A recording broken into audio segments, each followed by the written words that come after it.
खबरें जो हमें सीधा जोड़ती हैं आपसे, जिनका आपकी जिंदगी पर होता है सीधा असर। खबर का मतलब है एक भरोसा, और आपका भरोसा है हमारी जिम्मेदारी। ATL टीवी, भरोसा अलवर का। नमस्कार, आप देख रहे हैं ATL न्यूज और आपके साथ मैं हूं रविंद्र तिवारी। पेश है आज की हेडलाइंस।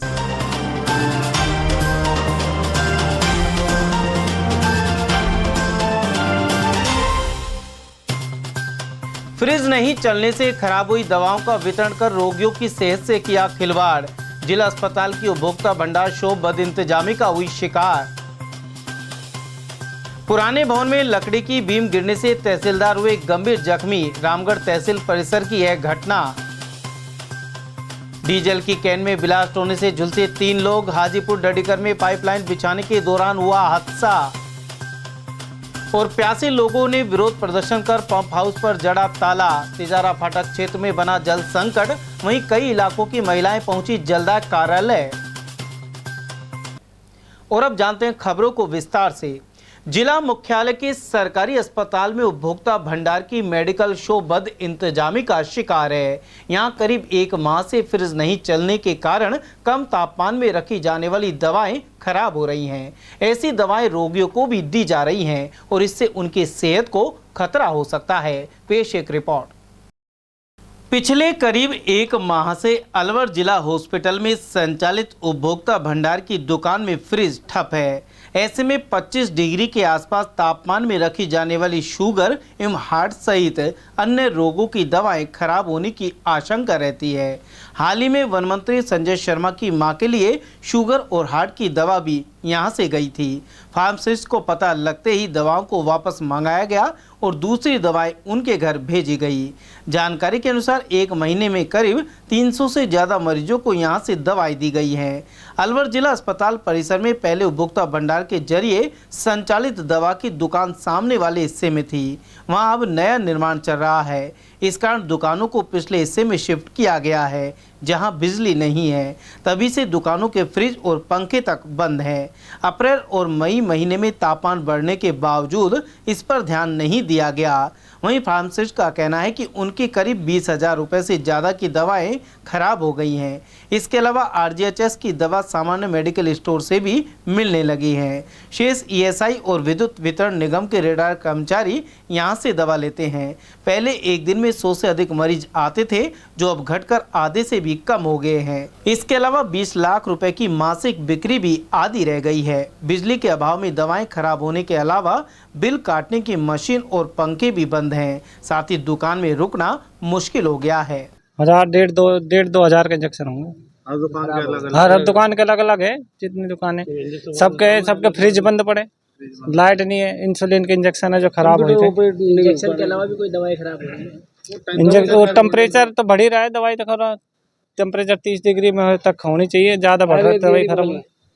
उधर सहकारी उपभोक्ता भंडार के महाप्रबंधक नवल सिंह के अनुसार बिजली कनेक्शन को लेकर अस्पताल प्रशासन को अवगत कराया जा चुका है। साथ ही जल्द कनेक्शन कराने के प्रयास जारी है। वहीं PMO डॉक्टर सुनील चौहान का कहना है कि पहले भी भंडार की दुकानों पर बिजली थी और यह व्यवस्था दुकानदारों की जिम्मेदारी है। PMO ने चेतावनी दी कि गलत या खराब दवा देने पर कार्रवाई की जाएगी। ये दुकानें 17 फरवरी को शिफ्ट हो गई थी। बाकी आयुर्वेद की दुकान थोड़ी सी लेट हुई थी कुछ कारणवश से, मगर जब से ही लाइट वाइट यहाँ कुछ भी नहीं है। टोटल कितनी दुकानें हैं? यहाँ 5 दुकानें हैं। 5 किस किस की हैं? ये 4 तो एलोपैथिक है और 1 आयुर्वेद की किसी दुकान। में भी कनेक्शन नहीं? किसी में कनेक्शन नहीं है। फिर ये जो दवाएं खराब हो रही हैं इनका फिर? इनका तो अब कैसे क्या करें सर, काफ़ी फ्रिजों में इंजेक्शन पड़े हुए हैं। वो इंजेक्शन सारे बिना टेम्परेचर के खराब हो जाते हैं।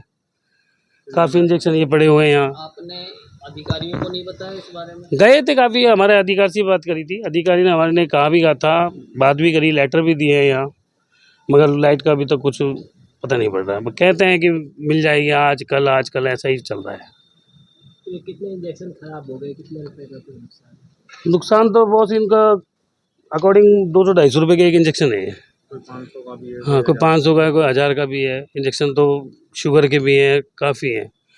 काफ़ी जब से ये दुकानें बंद पड़ी हैं, सब दुकानों के अंदर ही ये इंजेक्शन वगैरह ख़राब हो रहे हैं। कुल मिलाकर इस अव्यवस्था के चलते रोगियों के स्वास्थ्य के साथ खिलवाड़ जारी है। भगवान सैनी, ATL न्यूज, अलवर। सरकारी भवनों की क्या हालत है, इसका उदाहरण बुधवार को उस समय सामने आया जब रामगढ़ तहसीलदार उमेश शर्मा अपने चैम्बर में लकड़ी की बीम और मलबा गिरने से जख्मी हो गए। वे अपने पास खड़े नायब तहसीलदार और LDC से जिला कलेक्टर की VC के बारे में चर्चा कर रहे थे। इसी दौरान तेज धमाके के साथ तहसीलदार कार्यालय के ऊपर लगी लकड़ी की 2 बीम समेत मलबा नीचे आकर गिर गया। वहीं बीम में लगा पंखा तहसीलदार के सिर पर आकर गिरा, जिसके कारण वे गंभीर रूप से घायल हो गए। मौजूद कर्मचारियों द्वारा उन्हें रामगढ़ सामुदायिक स्वास्थ्य चिकित्सालय ले जाया गया। शुरुआती उपचार करने के बाद उन्हें अलवर रेफर कर दिया गया। तहसीलदार शर्मा ने घटनाक्रम की जानकारी दी, साथ ही बताया कि रामगढ़ तहसील परिसर की पूरी बिल्डिंग जर्जर हालत में है। पूर्व में कई बार पत्र लिखकर उच्च अधिकारियों को अवगत करवाया जा चुका है। हुई अभी ये काफ़ी बड़ा हादसा था, पर जो टल गया।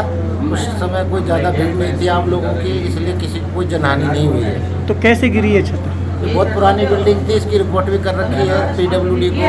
ये बिल्डिंग बहुत जर्जर अवस्था में है और आज ये गिर गई। तो आपके शारीरिक चोट भी आई है? बहुत ज़्यादा चोट नहीं आई, मेरे सर पे पंखा आके गिर गया था, उससे थोड़ा सा उस टाइम चक्कर आ गए थे, अभी मैं सही महसूस कर रहा हूँ। तहसील कार्यालय रामगढ़ की घटना है और तहसीलदार जी उमेश चंद शर्मा और नायब तहसीलदार बामभोली और हमारे एक अन्य कर्मचारी ललित ये बैठे हुए थे और अचानक ऊपर से शॉट टूटी और टूट करके तहसीलदार जी की जो डाई जो उस पर गिरी और कोई भी जो अनहोनी है वो होते होते बची। ये घटना जो है ज़्यादा हो सकती थी, ऊपर वाले का शुक्र रहा। और जैसे ही फिर घटना का पता चला तो उसको जो है CSC रामगढ़ में ला करके प्राथमिक उपचार के लिए एडमिट कराया गया और वहाँ से अलवर के लिए CT स्कैन के लिए रेफर कर दिया गया। सुबह आकर के मैं साहब तहसील के स्टाफ साहब के चैम्बर में आके बैठे, किसी मैटर को लेके साहब और हम डिस्कस कर रहे थे। इतने देर हमारा कार्मिक ललित आया, एक पटवारी और आया।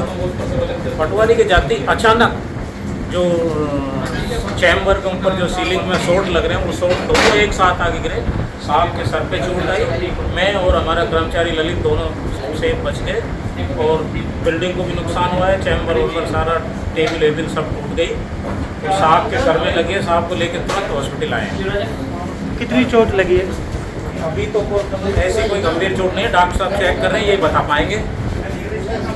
उधर घटना की सूचना मिलते ही उपखंड अधिकारी नीतू करोल भी तहसील परिसर पहुंची। साथ ही जिला कलेक्टर और ADM को भी अवगत कराया गया। SDM के अनुसार तहसील के पुराने भवन को लेकर भी अधिकारियों को बताया गया है। आज जैसे भी खबर मिली है कि तहसील का जो ऑफिस है उसमें टाइल्स में जो बिल्डिंग जिनकी पुरानी है तो वो गार्डर्स हैं वो गिर गए हैं, जिससे वो टेबल और क्षतिग्रस्त हुई है पूरी तरीके से। तहसीलदार जी को भी हल्की चोट आई है। इसके अलावा CT स्कैन के लिए उनको अलवर लेके गए हैं, वहीं से रिपोर्ट आएगी। साथ ही जहाँ से मैंने पता किया तो वो बिल्डिंग पुरानी है और कंडम है। साथ ही अभी PWD को हमने लिखवा दिया है कि उसकी जांच करे कि बिल्डिंग में यूज़ करने लायक है, यानी अगर वो यूज़ करने लायक नहीं है तो उसकी जगह दूसरा विकल्प करा। मैडम आपने उच्च अधिकारियों को भी अवगत कराया गया? जी सर, इसमें ADM साहब और कलेक्टर साहब दोनों की जानकारी में हमने डाला। गौरतलब है कि अलवर जिला मुख्यालय सहित कई जगह सरकारी भवनों की स्थिति जर्जर बनी हुई है। इनमें CMHO कार्यालय भी शामिल है। अलवर के हाजीपुर डडीकर गांव में खेत में प्लास्टिक की पाइपलाइन बिछाने के दौरान डीजल की केन में ब्लास्ट हो गया। इसके चलते वहां काम कर रहे 3 लोग झुलस गए। जिला अस्पताल के बर्न वार्ड में उनका इलाज जारी है। पीड़ित खुशीराम ने बताया कि वह रमेश चंद एवं रमेश कुमार के साथ मिलकर अपने खेत पर पानी की लाइन बिछा रहे थे। यहाँ डीजल से भरी एक कैन भी रखी हुई थी। तेज गर्मी और कैन में गैस भरने के कारण ब्लास्ट हो गया। ऐसे में तीनों के पैर, हाथ और चेहरा झुलस गए। पाइपलाइन लगा रहे थे, जोड़ लगाते थे क्योंकि एक डीजल की कुछ थोड़ा सा तापमान है और कुछ जैसे बॉन्ड आगे को तपत लगते और उसमें गैस बनकर पीपी फट गई। अच्छा, कौन सी गाँव बताइए? हाजीपुर देखो हाजीपुर देखो। क्या नाम है आपका? श्री राम। और ये आपके साथी इनका? रमेश। इनका? रमेश। दोनों में वैसा अलवर शहर के तिजारा फाटक, शिव कॉलोनी और साईं बाबा मंदिर के पीछे के क्षेत्र में पिछले कई दिनों से पानी नहीं आ रहा। ऐसे में बुधवार सुबह वार्ड 61 और 65 के लोगों ने विरोध प्रदर्शन कर टंकी के पंप हाउस पर ताला लगा दिया। महिला रंजना यादव और रचना गौड़ ने बताया कि कुछ दिनों से एक बूंद भी पानी नहीं आया है, लेकिन कई बार जलदाय विभाग को अवगत कराने पर भी समाधान नहीं हो पाया है। क्षेत्रीय पार्षद भी हल नहीं निकलवा पा रहे।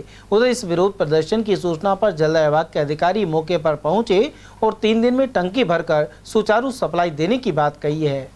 पानी हमारे 1 महीना हो गया, एक बूंद भी नहीं आ रहा है और ना ही हमारे उधर पानी पहुंच रहा है। ना तो टाइम से खोलते हैं ना कुछ। आज 4 दिन हो गए, हमारे 5वां दिन है, पानी बिल्कुल नहीं आ रहा है हमारे मोहल्ले में। पार्षद जी से कहा, पार्षद जी सुनाई नहीं करते हैं। सतीश पार्षद है हमारे मोहल्ले का जो भी पार्षद, और उसके बाद ना कोई बोला। हम अब टंकी पे आए थे, यहाँ हमने हमारी IN JN सबसे समस्या करी है, उन्होंने भी हमें सही जवाब नहीं दिया। अभी 3 दिन का नाम ले रहे, ना टंकी भरते हैं ना पानी पहुंचता है वहां तक। अब पानी नहीं आ रहा हमारी कॉलोनी में, 6-7 दिन हो गए, पानी की बहुत समस्या आ रही है। पार्षद जी से कहा, सतीश जी से, तो वो भी कोई समाधान नहीं कर रहे। हम ये चाहते हैं कि हमारी कॉलोनी में एक बोर कट जाए सरकारी, तो सबको पानी मिल जाए। अच्छा। लेकिन आज हम परेशान ज्यादा हो के 4-5 दिन हो गए, पूजा के पाठ के लिए पानी नहीं है, पीने के लिए पानी नहीं है, तो हम परेशान होके यहाँ पे आए। कहते हैं JN का काम है। अधिकारी मौके पर आए थे, क्या आश्वासन दिया उन्होंने? यही कहते हैं कि टंकी नहीं भर रही, अब हम 3 दिन में खोलेंगे, टंकी भर जाएगी जब पानी। और वहीं आए दिन लोग जलदाय विभाग पहुंच रहे हैं, लेकिन पानी की समस्या कम होने का नाम नहीं ले रही। बुधवार को वार्ड 62 स्थित शिवाजी पार्क क्षेत्र की महिलाएं मनुमार्ग स्थित जलदाय कार्यालय पहुंची। उन्होंने अधीक्षण अभियंता सुनील कुमार गर्ग को बताया कि शिवाजी पार्क के सेक्टर 2 के और 3 के में पिछले करीब 1 महीने से पानी की समस्या बनी हुई है। वहीं अवैध कनेक्शन भी सुचारू आपूर्ति में बाधक बन रहे हैं, इनके खिलाफ कार्रवाई नहीं की जाती। लोगों ने कहा कि पानी के टैंकर भेजना कोई स्थायी समाधान नहीं है। और सर, पिछले 1 महीने से हम पानी की समस्या से जूझ रहे हैं, जिसके लिए हमने कलेक्टर को भी ज्ञापन दिया है। अभी हम यहाँ पे SC साहब से मिले, सुनील जी से, ललित जी को सारा पता है, जो कि एडिशनल चीफ है हमारे। IN JN आते हैं, देख के चले जाते हैं। अवैध कनेक्शन को बोलते हैं कि ये हमारा दिया हुआ कनेक्शन है। यदि अवैध कनेक्शन आप लोगों ने दे रखा है तो उसका बिल भी आता होगा, या फिर आप डायरेक्ट ट्यूबवेल में जोड़ के उसको पाइपलाइन में जोड़ोगे, ऐसे ऊपर से पानी थोड़ा ना दे दोगे आप। हम उनको वीडियो दिखा चुके हैं, फोटोज दिखा चुके हैं, मकान नंबर दे चुके हैं, उनको खुद आके देख चुके हैं, बोलते ये चीज छोड़ दो, रहने दो। पानी कितने दिन से नहीं आ रहा है? 1 महीना हो गया सर, 1 महीने से हमारे बिल्कुल पानी नहीं आ रहा है। टैंकर आ रहा है, टैंकर भेजते हैं सर, लेकिन टैंकर एक स्थायी सोल्यूशन तो है नहीं। अब टैंकर से हम कब तक गुजारा चलाएंगे? अब उन्होंने बोला है कि 1-2 दिन के अंदर वो कर देंगे। अब हम सर ये अल्टीमेट दे रहे हैं, यदि 1-2 दिन के अंदर कोई कार्यवाही नहीं की गई तो फिर हमें आगे क्या एक्शन लेना पड़ेगा। टैंकरों से काम चला रहे हैं, उससे कोई काम चलता है क्या? अवैध कनेक्शन ले रखे हैं, उनकी तरफ किसी का ध्यान ही नहीं जाता है। क्या क्या कर हम थक गए हैं इन लोगों से। कारण क्या है जो पानी नहीं? अवैध कनेक्शन है, JN से करी थी और कलेक्टर के गए थे, कोई समस्या का समाधान नहीं, कोई समाधान नहीं हुआ। आज आश्वासन दिया है, देखते हैं 1-2 दिन में। उधर अखिल भारतीय राष्ट्रीय ग्राहक पंचायत प्रदेश में पानी की समस्या के मुद्दे की उठाएगी। संगठन से जुड़े सुनील कुमार जैन के अनुसार टैंकरों से तो पानी खूब सप्लाई हो रहा है, लेकिन नलों से नहीं आ रहा। इसके अलावा जल विभाग द्वारा लोगों के पास बिल लगातार भेजे जा रहे हैं। कहना चाहेंगे कि प्रशासन को एक बार देखना चाहिए कि अलवर में टैंकरों से नियमित पानी का वितरण हो रहा है, तो आखिर टैंकरों में पानी कहां से आ रहा है? जब टैंकरों में पानी आ सकता है तो नलों में पानी क्यों नहीं? कहीं ना कहीं इस पे प्रशासन का ऐसा लगता है कि इतनी मिली भगत है कि इस प्रकार भू माफिया होते हैं, ऐसे कोई जल माफिया भी अलवर में पनपे हुए हैं, जिनके कारण से नलों में पानी नहीं पहुंच पा रहा है। और यहाँ के प्रशासन से हम निवेदन करेंगे कि इन माफियाओं से दूर हटके जो टैंकरों का पानी है इसको नलों के माध्यम से घरों में पहुंचाए। मैं दूसरी बात और ये कहना चाहता हूँ, अलवर की जनता जो इस पानी के नहीं आने से जितनी त्रस्त है, इतना ही त्रस्त है इनके दिलों से है। जब नलों में पानी ही नहीं है तो जल विभाग इसके बिल कैसे ले सकता है? पहले हम पानी तो दें, उसके बाद हम जल की मीटर की किराया और जल का अन्य किराया हम वसूल करने की बात करें। आज हम मीटर लगे हुए हैं, आधे से ज्यादा घरों में मीटर नहीं है और फिर भी मीटर किराया चल रहा है। मीटर का जब हम एक बार उसका हमने खुद में खरीद के मीटर अपने घरों में लगाया है, तो विभाग कैसे मीटर का किराया एक ग्राहक से वसूल कर सकता है? एक ये बहुत बड़ा धांधली ऐसा लगता है कि इस विभाग में है मीटर किराए के नाम पर। क्योंकि जब भी कोई नल का कनेक्शन लेता है तो कनेक्शन के दौरान उसको खुद को ग्राहक को अपना मीटर खरीद के लाके ना उसे नल के कनेक्शन करने वाले को देना होता है। जब ग्राहक ने खुद ने अपना मीटर खरीदा है तो फिर विभाग कैसे उसका किराया वसूल रहा है। एक ये बहुत बड़ा विषय है जिसको ग्राहक पंचायत पूरे राजस्थान में अभी लाने वाली है सामने। पर हमारा यही कहना है अलवर के जल विभाग के अधिकारियों से कि वो इन टैंकरों से पानी के सप्लाई को बंद करें और इन टैंकरों के पानी को नलों में भेजें। वहीं पदाधिकारी एडवोकेट विक्रम शर्मा का कहना है कि शहर के लोग रोजाना धरना प्रदर्शन कर रहे हैं। वहीं टैंकरों से पानी की सप्लाई रुक नहीं रही और यदि इस पानी को नलों से दिया जाए तो समस्या दूर हो सकती है। तो इसका कोई एक स्थायी समाधान हमारे विभाग को सोचना चाहिए, प्रशासन को सोचना चाहिए कि पानी का जो टैंकर माफिया है उस पे अंकुश लगाते हुए ज्यादा से ज्यादा सुचारू सप्लाई, जहां लीकेज है लीकेज को बंद करवाया जाए। बहुत सी जगह लीकेज देखने को मिलता है जहां हजारों लाखों लीटर पानी बह जाता है। एक मैं प्रशासन से ये भी कहना चाहूंगा कि बहुत सारे स्विमिंग पूल, बहुत सारे सर्विस सेंटर ऐसे खुले हुए हैं जिन पर पानी व्यर्थ बहता रहता है, उन पे अंकुश लगाया जाए। साथ ही मेरा आम पब्लिक से भी अनुरोध है कि वो अपने घरों में सड़कों को धोते हैं या अपने घर के सामने फुलवारी लगा रखी या कार को धोते हैं, वो भी इसका सीमित उपयोग करें। सीमित उपयोग करते हुए प्रशासन को सहयोग करते हुए पानी को बचाएं, क्योंकि जल है तो कल है। जल ऐसी चीज है जिसको हम वैसे तो पैदा कर नहीं सकते कि भाई हम पैसे से पैदा कर लेंगे, वो तो एक नेचुरल चीज है। वो हमें जितना उपलब्ध होगा उसी से हमें काम चलाना पड़ेगा। तो मेरा सभी से अनुरोध है कि पानी को संरक्षित रखें और इसका सदुपयोग करें।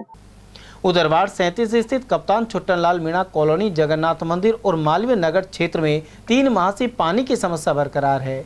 ऐसे में पार्षद संध्या मीणा के नेतृत्व में बुधवार को लोग मनुमार्ग स्थित जलदाय विभाग पहुंचे। साथ ही अधीक्षण अभियंता को पानी की समस्या से अवगत कराया है। क्षेत्र के लोग खुद के खर्च पर पानी के टैंकर मंगाकर काम चला रहे हैं। हम जगन्नाथ जी के मासू आए हैं। क्या समस्या है? पानी नहीं है हमारे और बिल सुबह खड़क जा रहा है और पेलेंटी और बांध दिन चुका तो पानी चाहिए हमको। कैसे काम चल रहा है? टैंकर गिरा रहा है मोबाइल। अब कौन आया आपके साथ? हमारी पूरी कॉलोनी आई है पार्षद भी है और पार्षद है। और मेरे एरिया में लगभग 3-4 महीने से एक बूंद भी पानी नहीं आ रहा है। कौन कौन से इलाके हैं? मेरा एरिया है जगन्नाथ मंदिर, कप्तान छुट्टनलाल मीणा कॉलोनी, मालवीय नगर। एरिया तो काफी बड़ा है लेकिन कप्तान छुट्टनलाल मीणा कॉलोनी है उसमें बिल्कुल भी पानी नहीं है। कम से कम 3-4 महीने। अब आप आए मिले हो क्या? इन्होंने कोई जवाब नहीं दिया और ये कोई INJN कोई फोन नहीं उठाता है, कोई हमारी समस्या सुनने के लिए तैयार नहीं है। अगर ये हमारी समस्या नहीं सुनेंगे तो हम यही धरने पर बैठेंगे और जब तक हमारी समस्या का समाधान नहीं होगा हम यही बैठेंगे। चिकित्सा एवं स्वास्थ्य विभाग की ओर से गर्मी के मौसम को देखते हुए विशेष अभियान चलाया जा रहा है। इसी कड़ी में शहर के मनुमार्ग स्थित मंगलम बेकरी से केक के नमूने लिए गए। खाद्य सुरक्षा अधिकारी केशव गोयल ने बताया कि आयुक्तालय से मिले निर्देश पर अभियान चल रहा है। वहीं इस बेकरी पर साफ सफाई का भाव मिला है। यहाँ पेस्ट्री और केक बनाने का काम होता है। वहीं केक का नमूना लेकर प्रयोगशाला भिजवाया जा रहा है। यदि उसमें मिलावट पाई गई तो संबंधित व्यक्ति के खिलाफ कार्रवाई की जाएगी। विशेष गर्मी के सीजन को देखते हुए अभियान चलाया हुआ है। इसी के तहत 7 तारीख से 9 मई तक एक केक और जो भी बेकरी आइटम है उनके लिए विशेष अभियान चलाया हुआ है। आज हम यहाँ मनुमार्ग तिराहे पर मंगलम बेकरी पर आए, यहाँ निरीक्षण किया तो इन पे थोड़ी साफ सफाई की कमी थी। इसके लिए इनको इम्प्रूवमेंट नोटिस दिया गया है और इनके यहाँ बिक्री के लिए रखे केक में जो कि जांच के लिए हमने नमूना लिया है, प्रयोगशाला भिजवाया जा रहा है। जैसी रिपोर्ट आएगी उसके आधार पर आगे कार्रवाई की जाएगी। कि यहाँ केक, पेस्ट्री और पेटीज वगैरह बनाई जाती हैं, जिसमें से हमने केक का नमूना जांच वास्ते लिया है। ये प्रयोगशाला में जांच के लिए भेजा जी। केक और बेकरी प्रोडक्ट का 3 दिन का अभियान।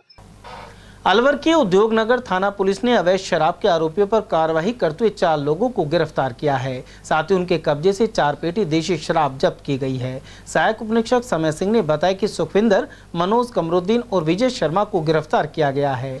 वहीं सामंत चिकित्सालय में मेडिकल के बाद आरोपियों को न्यायालय में पेश कर दिया गया। पुराने एक्साइज के मुकदमा है ये चुनाव के दौरान। कोई 52 फगुआएं, कोई 48 फगुआएं, अलग अलग सब।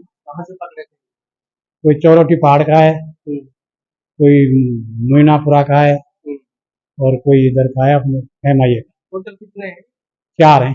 4 आरोपी। चारों का अलग अलग मामला अलग अलग है। अलवर के स्कीम 7 यानी पंचवटी कॉलोनी में आए दिन नौजवान युवकों या फिर किराएदारों के बीच लड़ाई झगड़े अब आम हो चुके हैं। ऐसा ही एक मामला मंगलवार शाम को सामने आया। इस दौरान दो भाई कॉलोनी की एक दुकान में बैठे हुए थे। इसी दौरान वहां कुछ अन्य युवक आए और पवन चौधरी को बाइक साइड में करने को कहा। इसी बात को लेकर दोनों पक्षों में आपसी विवाद हो गया। आरोप है कि यह किराए से रहने वाले युवकों ने लाठी डंडों से जमकर मारपीट की और एक पीड़ित पवन चौधरी का पैर फ्रैक्चर हो गया। वहीं उसके भाई प्रदीप चौधरी के हाथ में चोट आई है। घायलों का जिला अस्पताल में उपचार चल रहा है। दोनों पीड़ित बच्चे कठुमर के निवासी हैं और पंचवटी कॉलोनी में रहकर पढ़ाई करते हैं। समाचार में वक्त तो चला एक छोटे से ब्रेक का। बने रहिए एटीएल टीवी के साथ।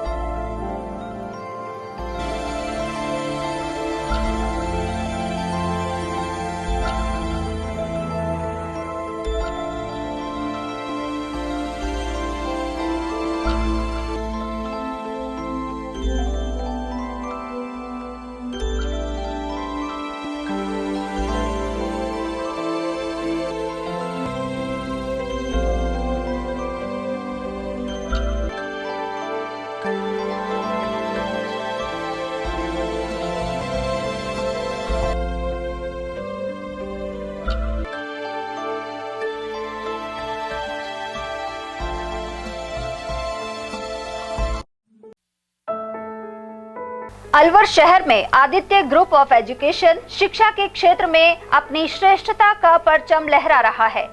बोर्ड परीक्षा में 100% परिणाम दे रहा है। विद्यार्थी गार्गी सैनी, चंदन शर्मा, शिवानी गुर्जर ने बोर्ड परीक्षा में 96% अंक प्राप्त कर अलवर शहर का सर्वश्रेष्ठ परिणाम दिया है। हमारे यहाँ अंग्रेजी व हिंदी माध्यम में साइंस, कॉमर्स और आर्ट्स के अनुभवी अध्यापक एवं अध्यापिकाओं द्वारा शिक्षण की उत्तम व्यवस्था है। विद्यालय के द्वारा विद्यार्थियों को सुसंस्कारित शिक्षा प्रदान की जा रही है। समय समय पर प्रशासन ने भी विद्यालय को सम्मानित किया है। विद्यालय में सांस्कृतिक कार्यक्रम व खेल प्रतियोगिताओं का आयोजन भी किया जाता है। विज्ञान एवं प्रौद्योगिकी विभाग द्वारा आयोजित प्रतियोगिता में छात्रा गार्गी सैनी व पलक सैनी ने प्रथम स्थान प्राप्त किया है।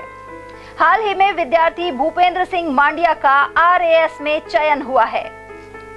हमारे यहाँ पर कमजोर विद्यार्थियों की अलग से कक्षाएं लगाकर उनकी पढ़ाई से संबंधित कमजोरी को दूर किया जाता है।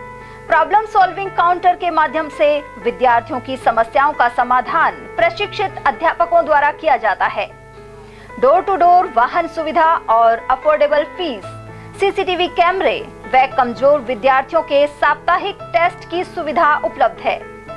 प्रतिमाह अभिभावक संगोष्ठी और स्कूल प्लस कोचिंग की उत्तम व्यवस्था है। हमारे शिक्षा संस्थान Om Aditya public senior secondary school, Delhi academy senior secondary school एवं आदित्य एकेडमी में शिक्षण की उत्तम व्यवस्था है। अभिभावकों से निवेदन है कि उत्कृष्ट परीक्षा परिणाम प्राप्त करने के लिए एक बार विद्यालय की जानकारी लेकर अपने बच्चों को उत्तम शिक्षा दिलवाएं। आदित्य की परंपरा, सेवा, संस्कार व समर्पण। एटीएल द्वारा गर्मी के मौसम में वन्य जीवों के लिए जारी मुहिम के तहत काफी वर्षों से पानी और चारा बालाकिला जंगल में भेजा जा रहा है। मकसद यह है कि बेजुबान जानवरों को इस तेज गर्मी में पानी और चारे के लिए भटकना ना पड़े। एटीएल की इस मुहिम में आप लोग भी हमारे साथ सहयोग कर मूक प्राणियों की सेवा के जरिए पुण्य लाभ उठाएं। संपर्क करें मुकेश गुप्ता, निदेशक एटीएल, मोबाइल नंबर 9414019207। ब्रेक के बाद पुनः आपका स्वागत है। 10 वर्षीय मादा बगेरा के पैर में पुरानी चोट और डिहाइड्रेशन के कारण मंगलवार की शाम उसकी मृत्यु हो गई। राजगढ़ टेला सड़क मार्ग के मध्य स्थित कुंडला नाका में देवरा की घाटी के समय उसने दम तोड़ दिया। उपचार के लिए सरिस्का से भेजी गई रेस्क्यू टीम के आने से पहले ही बगेरे की जान चली गई। इसके बाद मृतक मादा बगेरे के शव को राजगढ़ क्षेत्रीय वन अधिकारी कार्यालय में लाया गया। उधर DFO राजेंद्र हुड्डा ने बताया कि बगेरे के एक पैर में घाव था और वह चल नहीं पा रहा था। साथ ही जिसका चिकित्सकों ने पोस्टमार्टम के दौरान डिहाइड्रेशन की वजह से मौत होना बताया है। हो सकता है कि दूसरे वन्यजीव से संघर्ष में यह चोट आई हो, लेकिन इसके चलते बगैर अपने शिकार को पकड़ने में असमर्थ हो गया था। उधर डीएफओ हुड्डा सहित क्षेत्रीय वन अधिकारी प्रथम अशोक शर्मा, डीएसपी मनीषा मीणा, थाना अधिकारी रामजी लाल मीणा आदि यहां मौजूद रहे। मेडिकल बोर्ड की टीम से भगेरे का पोस्टमार्टम करवाकर क्षेत्रीय वन अधिकारी कार्यालय परिसर में अंतिम संस्कार कर दिया गया। राजगढ़ रेंज में एक वीरपुर विलेज है कुंडला नाके में, वहाँ एक मृत पैंथर मिला है। काफ़ी ये ओल्ड है, उसके एक पैर में कोई घाव था जिसकी वजह से ये चल फिरने में नहीं हो रहा था। तो उसका जहाँ तक डॉक्टर्स ने खत्म किया है वो डिहाइड्रेशन से इसकी डेथ होना ये बताया गया। और 3 डॉक्टरों की टीम ने इसका पोस्टमार्टम किया है। पोस्टमार्टम की रिपोर्ट 1-2 दिन में आ जाएगी और इसका रेवेन्यू पुलिस ऑफिसर्स की, फॉरेस्ट के अधिकारी, सरिस्का के अधिकारी सब ने मिलकर इनका एक जॉइंट दाह संस्कार किया है। और इसके रीजन्स काफ़ी एजेड था। कितनी उम्र थी सर इसकी? डॉक्टर्स के आधार पे 10 साल के लगभग है, 10 ईयर्स के। कब एक्सपायर हुए? ये आज ही एक्सपायर हुआ है। ये जंगल में मृत मिला है।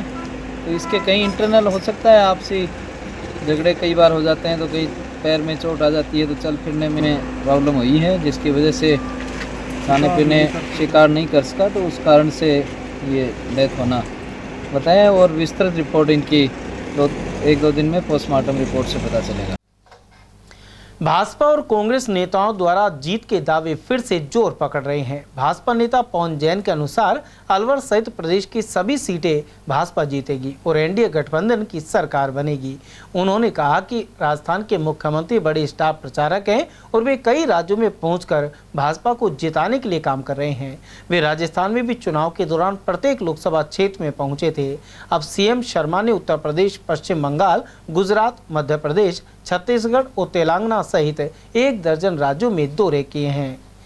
निश्चित रूप से एक बहुत बड़ा संदेश लेकर वो प्रचार कर रहे हैं कि एक जिस तरह चाय वाला प्रधानमंत्री बन सकता है, उसी तरह आदरणीय हमारे भजन लाल जी भी एक छोटे से कार्यकर्ता से एक मुख्यमंत्री बन सकते हैं। और इस बात का एक संदेश जो कार्यकर्ता में जा रहा है, उससे कार्यकर्ता का मनोबल निश्चित रूप से बढ़ रहा है। चाहे वो यहाँ का हो, पश्चिम बंगाल का हो, चाहे हरियाणा का हो, हर जगह जाकर जो हमारे मुख्यमंत्री जी जिस तरह से प्रचार कर रहे हैं वो निश्चित रूप से सराहनीय है और भारतीय जनता पार्टी को इसका बहुत लाभ मिलने वाला है। और संगठन में जब कार्य आदमी करता है तो बड़े और छोटे का भेद उसको खत्म हो जाता है। यानी कि हम ये मानते हैं कि ये व्यवस्थाएं हैं, कल आज जो उस सीट पर बैठा है कल वो इधर आ सकता है, वो इधर और इधर वाला उधर जा सकता है। संगठन में हम इस तरह से काम करते हैं कि हर व्यक्ति एक कार्यकर्ता है, चाहे वो किसी भी पद पर चला जाए। और भारतीय जनता पार्टी का कार्यकर्ता हमेशा अपने आप को कार्यकर्ता मानता है। इसी क्रम में वो एक सादगी का भी एक संदेश देते हैं और उससे निश्चित रूप से कार्यकर्ता का भी मनोबल बढ़ता है कि आज भी वो वही भजन लाल जी हैं जो पहले थे।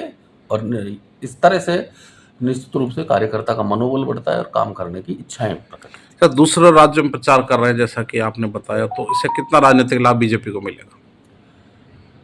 मैंने बताया एक कोई भी प्रदेश का मुख्यमंत्री, जैसे हमारे यहाँ पर नायब सैनी जी भी आए थे, बाहर के योगी जी भी आए थे, राजस्थान में प्रचार करने के लिए भी आए थे और लोकसभा के चुनावों में भी आए थे। निश्चित रूप से किसी भी प्रदेश का मुख्यमंत्री जब बाहर जाकर संदेश देता है और अपनी यहाँ की जो सफलताएं हैं, हमारे जो भारतीय जनता पार्टी की सरकार के जो कड़े फैसले, जो चाहे वो अभी 3 ही महीने की सरकार है लेकिन जो लिए गए थे उनके बारे में बताते हैं, तो निश्चित रूप से भारतीय जनता पार्टी का कार्यकर्ता का मनोबल बढ़ता है और वो वोटों के रूप में तब्दील भी होता है। उधर भाजपा नेता पवन जैन ने कहा कि तीसरे चरण के चुनाव संपन्न होने के बाद भाजपा और मजबूत हुई है। उन्होंने कहा कि अभी तक 283 सीटों पर मतदान हुआ है और 200 से ज्यादा सीटों पर भाजपा को जीत मिल रही है। जैन ने कहा कि राम मंदिर के अलावा जम्मू कश्मीर में धारा 370 समाप्त करने, विदेश नीति को मजबूत करने और पाकिस्तान के आतंकवादियों के खिलाफ कार्रवाई से जनता में अच्छा संदेश गया है। देखिए, लोकसभा का चुनावों के आम चुनावों का ये तीसरा चरण जो आज संपन्न हो गया और 6 बजे तक आज मतदान था। आज लगभग 93 सीटों का मतदान हुआ है। इस तरह से कुल मिलाकर पहले, दूसरे और तीसरे चरण में लगभग 283 सीटों पर मतदान हो चुका है और लगभग आधा मतदान हो चुका है। इसमें हमारा मानना ये है कि भारतीय जनता पार्टी के पक्ष में आदरणीय नरेंद्र मोदी जी के नेतृत्व में जो बहुमत के लिए जो मतदान हो रहा है, जो आदरणीय नरेंद्र मोदी जी के नेतृत्व में विश्वास व्यक्त कर रही है, वो भारत की जनता, भारत का मोदी जी का परिवार पूरी तरह से मोदी जी के साथ है। और हम 283 सीटों में से लगभग 200 सीटों का आकलन इसमें करते हैं कि लगभग 200 से अधिक सीट भारतीय जनता पार्टी जीतेगी। तो भारतीय जनता पार्टी के प्रधानमंत्री आदरणीय नरेंद्र मोदी जी के कार्यकाल में 2014 के बाद जो परिवर्तन आया है, 2014 के बाद जो कड़े फैसले लिए गए हैं, जिस तरह से चाहे वो धारा 370 हो, चाहे हमारे राम मंदिर का निर्माण का जो हमारा मुद्दा था, बालाकोट में जाकर अभिनंदन को पाकिस्तान से छुड़ाना, और बहुत सारे ऐसे मुद्दे हैं जो कड़े फैसले लिए गए, यानी कि जो मोदी जी कहते हैं वो करते हैं। भारतीय जनता पार्टी निश्चित रूप से जो कहती है वो करती है, और इसी बात पर जनता है जो विश्वास करती है। आगे के लिए चाहे वो जो विदेशों में जो सम्मान भारत का मोदी जी ने बढ़ाया है, हमारे भारतीय जनता पार्टी ने बढ़ाया है, ये सारे ही ऐसे कार्य हैं जिनके कारण भारत की जनता मोदी जी की गारंटी पर विश्वास करती है, और जो कहते हैं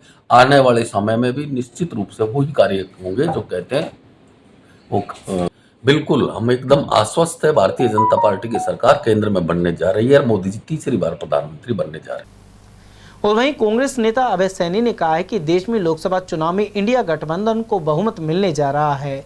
उन्होंने कहा कि देश के प्रधानमंत्री के पास बताने के लिए उपलब्धियां नहीं है, साथ ही सिर्फ संप्रदायों के नाम पर वे चुनाव लड़ना चाहते हैं। सैनी के अनुसार आमजन यह बात समझ चुके हैं और राजस्थान में सभी 25 एवं हरियाणा में 10 लोकसभा क्षेत्रों में इंडिया गठबंधन जीतेगा। सैनी ने बताया कि वे भी हरियाणा में कई लोकसभा क्षेत्रों में कांग्रेस प्रत्याशियों के नामांकन में पहुंचे और जनसंपर्क भी किया।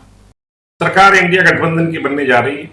मोदी जी के जुमले, भारतीय जनता पार्टी की किसान विरोधी नीति, मध्यम व्यापारी को खत्म करना, ये सब लोग पहचान गए हैं।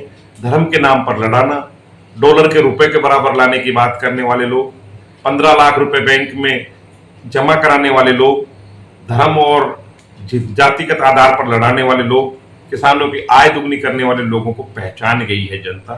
वोट बहुत तेजी से भाजपा के खिलाफ पड़ा है और आगे भी पड़ने जा रहा है, और निश्चित ही इंडिया गठबंधन की सरकार बनेगी। हम भारी बहुमत से जीत कर राहुल गांधी जी देश के प्रधानमंत्री होंगे, और एक बड़ा तबका कांग्रेस का इस बार राजस्थान में ही नहीं पूरे हिंदुस्तान में जीत कर आ रहा है। हमारे यहाँ पर राजस्थान में आदरणीय भंवर जितेंद्र सिंह जी ने, आदरणीय अशोक गहलोत जी ने, सचिन पायलट जी ने, टीकाराम जूली जी ने और गोविंद डोटासरा साहब ने जिस तरह से लोगों के दिलों में जगह बनाई है, उससे साफ हो रहा है कि हम 25 में से 25 सीट का जीत कर आ रहे हैं। हरियाणा में 10 सीटों में से हम 9 सीटों पर लड़ रहे हैं, 1 सीट हमारी गठबंधन में है, और मैं आज आपको बता रहा हूं कि 10 की 10 जीत के आ रहे हैं, भारी बहुमत से जीत के आ रहे हैं। मुझे महेंद्रगढ़ भिवानी लोकसभा क्षेत्र में भाई रावदान सिंह जी के फार्म भराने में, और वहां पर मुझे भी काम मिला है, उसमें जाने का अवसर मिला। लोगों में जुनून है, लोग पीड़ित हैं, लोग समझ गए अब मोदी जी ये भूल जाएं। हमारा यहाँ का व्यक्ति पेट के बारे में सोचता है, हमारा यहाँ का व्यक्ति भाईबंदी के बारे में सोचता है। भंवर जितेंद्र, टीकाराम जूली और डोटासरा जी और सचिन पायलट, अशोक गहलोत के नेतृत्व में राजस्थान 25 सीटों पर जीत के जा रही है, जिसका जश्न 4 तारीख को मनाएंगे। और अब देखते हैं महाराणा प्रताप की जयंती के उपलक्ष्य में आयोजित रक्तदान शिविर और अन्य कार्यक्रमों की एक झलक। महाराणा प्रताप की जयंती के उपलक्ष्य में सर्व समाज की ओर से अलवर के संस्कृत कॉलेज में रक्तदान शिविर लगाया गया। सामाजिक कार्यकर्ता प्रेम सिंह राजावत और अतुल सिंह ने बताया कि इसके जरिए सेवा के कार्य करने का संदेश दिया गया है। वहीं 9 मई को राजपूत समाज द्वारा परशुराम सर्किल से मोती डोंगरी स्थित केसरिया रैली निकाली जाएगी। महाराणा प्रताप जन्मोत्सव के उपलक्ष्य में एक दिन पूर्व ये रक्तदान शिविर का आयोजन किया गया है। ये एक संदेश दिया गया है कि महाराणा प्रताप के जीवन से प्रेरणा लेकर के किस प्रकार से हम सबको सेवा के कार्य करने चाहिए, और रक्तदान महादान करके पुनित कार्य करके इन युवाओं ने सर्व समाज के माध्यम से कार्यक्रम किया है। कल राजपूत समाज द्वारा एक विशाल केसरिया रैली का आयोजन किया जाएगा। ठीक 3 बजे परशुराम सर्किल से उस रैली को रवाना किया जाएगा और महाराणा प्रताप पार्क मोती डूंगरी पर वह रैली पहुंचेगी। अनुशासित और व्यवस्थित रैली में रहने वाली है। अधिक संख्या में युवा उस आयोजन में रहने वाले हैं। उधर समिति से जुड़े नरेंद्र सिंह नरूका ने बताया कि हर वर्ष की तरह लग रहे शिविर में 101 यूनिट रक्तदान का लक्ष्य रखा गया है। आज सर्व समाज द्वारा वीर शिरोमणि महाराणा प्रताप जी के जन्मोत्सव के उपलक्ष्य में एक विशाल रक्तदान शिविर का आयोजन किया जा रहा है, जिसमें हम सर्व समाज के युवा साथी बढ़ चढ़कर भाग ले रहे हैं। सुबह 9 बजे से कैंप का आयोजन चल रहा है और ज्यादातर हमने समथिंग 101 का टारगेट लिया है ब्लड डोनेशन कैंप करने में। हमारे जीवन धारा ब्लड बैंक के लिए एकत्रित किया जा रहा है। हमारे महाराणा प्रताप जन्मोत्सव के उपलक्ष्य में हमने रक्तदान शिविर लगाया है और कल हमारी 9 तारीख को रैली है। आज 8 तारीख को हमने रक्तदान शिविर लगाया है, क्योंकि हमारे जितने भी युवा साथी भाई हैं सब समाज के ब्लड दे रहे हैं, डोनेट कर रहे हैं। उधर ब्राह्मण छात्रावास में रक्तदान शिविर के दौरान कांग्रेस के जिला अध्यक्ष योगेश मिश्रा और एडिशनल एसपी तेजपाल सिंह मुख्य अतिथि के रूप में पहुंचे। उन्होंने रक्तदान कर रहे युवाओं का हौसला बढ़ाया। साथ ही वरिष्ठ उपाध्यक्ष आकाश मिश्रा ने 3 दिवसीय कार्यक्रम की जानकारी दी। देखिए, भगवान परशुराम जी के जन्मोत्सव कार्यक्रम में आज प्रातः 8:30 बजे से भगवान परशुराम जी के मंदिर दिल्ली दरवाजा पर श्री रामायण जी के पाठ का शुभारंभ हुआ है और कल प्रातः वो संपूर्ण होंगे। उसके बाद भगवान परशुराम जी के मंदिर में ब्राह्मण छात्रावास में ध्वजारोहण हुआ है और अभी ब्राह्मण हॉस्टल में ब्लड डोनेशन कैंप चल रहा है। ब्राह्मण समाज के युवाओं में ब्लड डोनेशन के प्रति भारी उत्साह देखने को मिल रहा है। देखिए, अलवर जिला ब्राह्मण सभा की तरफ से 3 दिवसीय कार्यक्रम आज से प्रारंभ हुआ है। अभी भगवान परशुराम मंदिर में तो दिल्ली दरवाजा स्थित है, वहाँ पर ध्वजारोहण हुआ है और वहाँ पर रामचरितमानस के पाठ शुरू हुए। उसके बाद यहाँ पर अभी रक्तदान शिविर का शुभारंभ हुआ है और बड़ी संख्या में यहाँ पर लोग रक्तदान करने के लिए आ रहे हैं। उसके बाद आज शाम को सांस्कृतिक कार्यक्रम यहाँ पर आयोजित हो जाएगा महिला प्रकोष्ठ की तरफ से। कल के जो कार्यक्रम रहेंगे उसके अंदर महिलाओं के कुछ कार्यक्रम रहेंगे और शाम को वाहन रैली निकाली जाएगी। परसों परशुराम भवन दिल्ली दरवाजे से शोभा यात्रा शुरू होगी, जो शहर के मुख्य मार्ग त्रिपोलिया अफसरगंज घंटाघर गायत्री मंदिर से होते हुए ब्राह्मण छात्रावास परशुराम सर्किल पहुंचेगी। इसी उपलक्ष्य में आज यहाँ पर सभी कार्यक्रम आयोजित किए जा रहे हैं और रक्तदान शिविर अभी यहाँ पर ब्राह्मण समाज की तरफ से किया जा रहा है। गौरतलब है कि भगवान परशुराम जन्मोत्सव के उपलक्ष्य में जिला ब्लॉक ब्राह्मण सभा की ओर से 3 दिवसीय कार्यक्रम आयोजित किए जा रहे हैं। रक्तदान शिविर में रक्तदाताओं को हेलमेट और प्रमाण पत्र दिए गए। इसके बाद मेहंदी प्रतियोगिता, केस सज्जा एवं सांस्कृतिक कार्यक्रमों का आयोजन किया गया। इस मौके पर कांग्रेस जिला अध्यक्ष योगेश मिश्रा और ब्राह्मण सभा जिला अध्यक्ष विशंबर दयाल वशिष्ठ सहित अन्य अतिथियों ने रक्तदाताओं की हौसला अफजाई की। उधर ब्राह्मण सभा युवा प्रकोष्ठ के महामंत्री पंकज शर्मा ने बताया कि कई अन्य विशेषज्ञों की टीम बुलाकर लोगों को निःशुल्क परामर्श और दवाएं दी जा रही हैं। उधर युवा ब्राह्मण महासभा एवं परशुराम सेना द्वारा ब्राह्मण छात्रावास में लगाए गए कैंप में 71 यूनिट रक्त एकत्रित किया गया। कार्यक्रम संयोजक रजनीश जयमन ने बताया कि इस मौके पर मुख्य अतिथि त्रिपोलेश्वर महंत जितेंद्र खेड़ापति रहे, जबकि अध्यक्षता कांग्रेस जिला अध्यक्ष योगेश मिश्रा ने की। साथ ही मुख्य वक्ता अलवर जिला ब्राह्मण के अध्यक्ष विशंबर दयाल शर्मा, विशिष्ट अतिथि गोपीचंद शर्मा, मोहन स्वरूप भारद्वाज और सुरेश पारा रहे। इस मौके पर जीवन धारा एवं अलवर ब्लड बैंक की टीम ने रक्त इकट्ठा किया। सर, भगवान परशुराम जन्मोत्सव की कड़ी में आज सबसे प्रथम कार्यक्रम जो है ब्लड डोनेशन कैंप और निःशुल्क चिकित्सा एवं दवा वितरण शिविर का आयोजन ब्राह्मण छात्रावास परशुराम सर्किल पे किया जा रहा है, जिसमें ब्लड डोनेशन किया जा रहा है और डोनरों को पुरस्कार देकर सम्मानित और सर्टिफिकेट देकर सम्मानित किया जा रहा है। इसके अलावा महात्मा गांधी चिकित्सालय की टीम मेडिकल की बुलवाई गई है। उसमें कैंसर रोग विशेषज्ञ, हृदय रोग विशेषज्ञ, मस्तिष्क रोग विशेषज्ञ, मूत्र रोग विशेषज्ञ, किडनी एवं गुर्दा रोग विशेषज्ञ, दंत रोग विशेषज्ञ, ये सारी स्पेशलिटियां यहाँ पे अवेलेबल है। और साथ ही उनसे जुड़ी हुई जो जांचें हैं, स्पायरोमेट्री है, ECG है, ब्लड शुगर है, यूरोफ्लोमेट्री है, ये सारी जांचें भी निःशुल्क की जाएंगी और साथ में उनसे जुड़ी हुई दवाएं भी आज निःशुल्क वितरित यहाँ पे की जाएंगी। वहीं शाम को युवा टीम द्वारा सामंत चिकित्सालय में फल वितरण का आयोजन किया गया।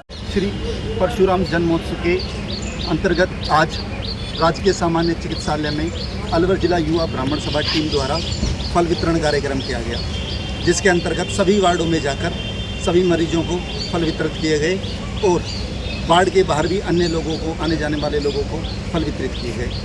3 दिवसीय कार्यक्रम के अंतर्गत आज फल वितरण कार्यक्रम था। उधर अलवर जिला ब्राह्मण सभा के अध्यक्ष विशंबर दयाल शर्मा के अनुसार 8 से 10 मई तक भगवान परशुराम का जन्मोत्सव मनाया जा रहा है। शहर के दिल्ली दरवाजे स्थित परशुराम मंदिर में बुधवार सुबह रामचरितमानस के पाठ शुरू किए गए। इसके अलावा रक्तदान एवं मेडिकल कैंप सहित मेहंदी प्रतियोगिता और सांस्कृतिक कार्यक्रम आदि आयोजित हुए। 9 मई को ब्राह्मण छात्रावास में सुबह चित्रकला प्रतियोगिता होगी। इसके अलावा परशुराम मंदिर में रामचरितमानस के पाठ का समापन एवं 108 कन्याओं का पूजन होगा। वहीं शाम को वाहन रैली के समापन पर अशोक सर्किल पर 1100 दीपक जलाए जाएंगे। साथ ही 10 मई की शाम परशुराम मंदिर से शोभा यात्रा निकाली जाएगी। परशुराम भवन से रामायण पाठ चालू किया गया है। भगवान परशुराम का किया गया है, वह स्थापना की गई है। इस तरह आज 8 तारीख को भक्तांजलि आयोजित किया जा रहा है, जिसमें सभी लोगों का महिलाओं की प्रतियोगिता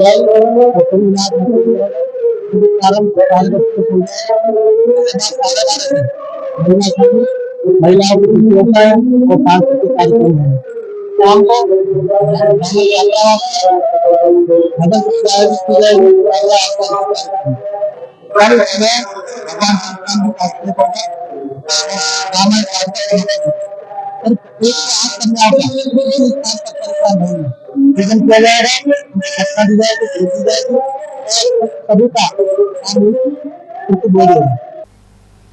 अलवर को तपोभूमि का नाम देने वाले महाराजा भर्तृहरि के नाम पर वैशाख की अमावस को मेले जैसा आलम रहता है। इस अमावस को आसपास के गांव के लोग अपने पशुधन का दूध एवं घी भर्तृहरि बाबा को चढ़ाते हैं। इसके बाद ही दूध को घर से बाहर बेचने के लिए दिया जाता है। इस दिन सौमणी भी की जाती है। इसके अलावा हर माह शुक्ल पक्ष की अष्टमी पर विशेष पूजा अर्चना की जाती है।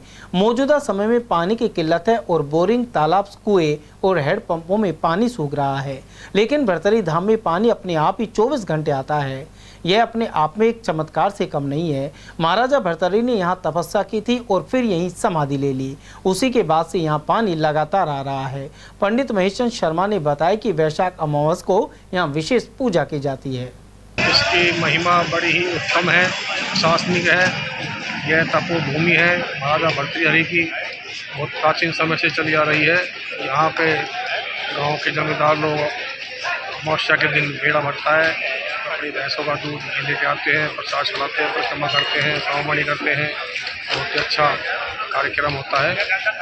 हर साल वैशाख मास की जो अमावस्या आती है उसके दिन हर्षोल्लास के साथ यह उत्सव मनाया जाता है। अलवर की महाराजा भर्तृहरि की जो तपोभूमि के नाम से फेमस है, ये बीच जंगल में स्थित है। सरस्का के जंगलों के बीच में स्थित है महाराजा भर्तृहरि का स्थान। यहाँ पे वर्षों से मतलब पानी ऑटोमेटिक आ रहा है, जो कि आज के युग में मतलब पानी मतलब बोरों में सूखा जा रहा है। और यहाँ एक जल स्रोत है जो कि हमेशा चलता रहता है 24 घंटे और वर्षों से चलता आ रहा है। और यहाँ की मान्यता है, यहाँ अमावस के दिन सभी अपने मतलब भैंस भी आती है, उसको मतलब नई दूध मतलब शुरुआत करने से पहले यहाँ पे चढ़ाया जाता है दूध, दही। और यहाँ पे मतलब सामाजिक कार्यक्रम और अधिक होते हैं। तो भर्तृहरि की अलग ही मान्यता है। सरस्का के जंगलों के बीच में है स्थित है। और यहाँ पर सौमणी हर महीने 8 को जोत जलाई जाती है और हर महीने 8 को मेला लगता है। इसके तहत बालाकिला जंगल में वन्य जीवों के लिए पानी पहुंचाया जा रहा है। वहीं जागरूक लोगों ने इसे सराहनीय कदम बताया। साथ ही कहा कि इस मुहिम से अन्य लोगों को भी जुड़ना चाहिए। ऐसा करने पर जंगल में वन्य जीवों के लिए पानी की कमी नहीं रहेगी। बहुत अच्छी मुहिम चला रखी है। यहाँ पे जानवरों को पानी मिल जाता है, बाहर नहीं जाना पड़ता जानवरों को। यहाँ पे बढ़िया कर रखा है, मतलब काफी फायदा होता है जानवरों को।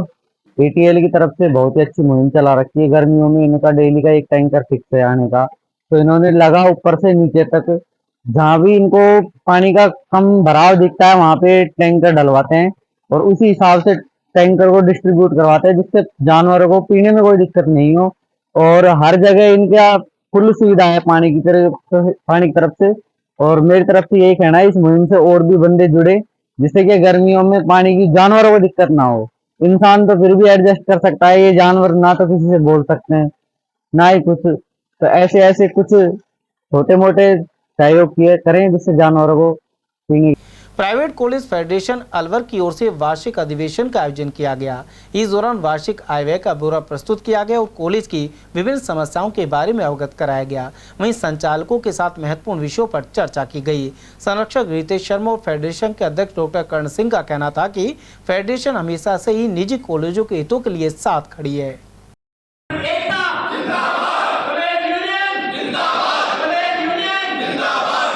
आज अलवर प्राइवेट कॉलेज फेडरेशन का वार्षिक अधिवेशन, जिसमें संपूर्ण अलवर जिले के विभिन्न महाविद्यालयों के निदेशक प्राचार्यगण आए। इस साल में एक बार होता है। आज हमने हमारे विश्वविद्यालय से संबंधित, स्टेट गवर्नमेंट से संबंधित, एनसीटी से संबंधित बहुत सी समस्याएं रहती हैं, उस पर हमने चर्चा की और इसमें ऐसे मुद्दे निकल के आए। न्यू एजुकेशन पॉलिसी पर छात्रों के सामने समस्याएं क्या क्या आ रही हैं, महाविद्यालयों के सामने किस तरीके की समस्या आ रही है और इनका निराकरण कैसे करें। बहुत से सुझाव आए, उन पर हम लोग अमल करेंगे और विचार करेंगे। अलवर शहर में दक्ष वेलफेयर सोसाइटी की ओर से गुरुवार को विश्व थैलीसीमिया डे मनाया गया। इस मौके पर करीब 40 बच्चों का फ्री चेकअप किया गया। सोसाइटी से जुड़े अनिल कुमार ने बताया कि थैलीसीमिया को लेकर सीबीसी, फेरेटिन और LFT आदि की जांच निःशुल्क की गई। वहीं सभी बच्चों को गिफ्ट भी दिए गए। उधर दक्ष वेलफेयर सोसाइटी के अध्यक्ष ने बताया कि थैलीसीमिया बीमारी माँ बाप से बच्चों में आती है। इस बीमारी से पीड़ित व्यक्ति को हर 15 दिन में रक्त चढ़ाना पड़ता है। उन्होंने कहा कि व्यक्ति को शादी से पहले थैलीसीमिया की जांच अवश्य करानी चाहिए, इससे इस बीमारी के बारे में समय रहते ही पता लग सकेगा। 24 को वर्ल्ड थैलीसीमिया डे है और इस दिन हम बच्चों का फ्री हेल्थ चेकअप करते हैं दक्ष वेलफेयर सोसाइटी की तरफ से, जिसमें बच्चों का CBC, फेरेटिन और LFT, KFT की जाँच फ्री की जाती है। थैलीसीमिया एक जेनेटिक बीमारी है जो माँ बाप से बच्चों में आती है और बच्चों को हर 15 दिन में दर्द चढ़ता है, जिससे इनके अंदर बहुत सी विकृतियां पैदा हो जाती है। इसका एकमात्र इलाज है कि शादी से पहले हम सभी अपने थैलीसीमिया कैरियर की जांच करें। आज वर्ल्ड थैलीसीमिया डे है, जिसके हम सारे बच्चों का हेल्थ चेकअप करवा रहे हैं और सभी बच्चे यहाँ पे आके उनको गिफ्ट दिया गया है और जो अपने रेड क्रॉस डे है तो उसकी तरफ से बहुत सारे गिफ्ट दिए गए बच्चों को और आज बच्चों को यहाँ पे आके बहुत अच्छा। ये करीब यहाँ 40 बच्चे हैं और सभी बच्चे यहाँ आज 30 बच्चे करीब उपस्थित हैं। केंद्र सरकार की योजना खेलो इंडिया के तहत राइजिंग कीर्ति टैलेंट पहचान कार्यक्रम जारी है। इसी कड़ी में भारतीय खेल प्राधिकरण की ओर से एथलेटिक्स और कबड्डी की ट्रायल प्रक्रिया बुधवार को संपन्न हो गई। वहीं शारीरिक क्षमता और तकनीक के रिजल्ट मुख्यालय पर ऑनलाइन भिजवाए गए हैं। इसके बाद मुख्यालय द्वारा खिलाड़ियों को उच्च प्रशिक्षण के लिए विभिन्न केंद्रों पर भेजा जाएगा। समाचारों में फिर से रुकेंगे एक छोटे से अल्प विराम के लिए। आप बने रहिए ATL TV के साथ। हीरे, सोने, चांदी के जेवरातों के विक्रेता दुर्गा प्रसाद सुनील दत्त ज्वेलर्स, बजाजा बाजार, अलवर।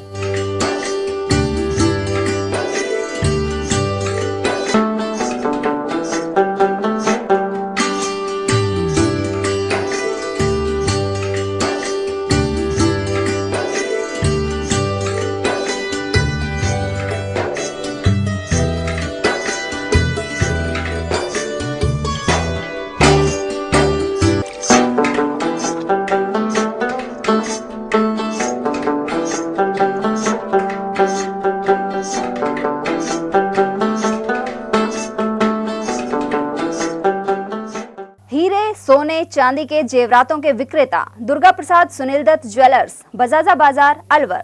Phone number 0144233863 and 2338663।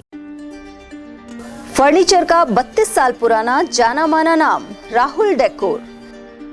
यहाँ आपकी लाडली बिटिया के लिए अथवा अपने घर के लिए सभी प्रकार का सागवान का फर्नीचर उपलब्ध है।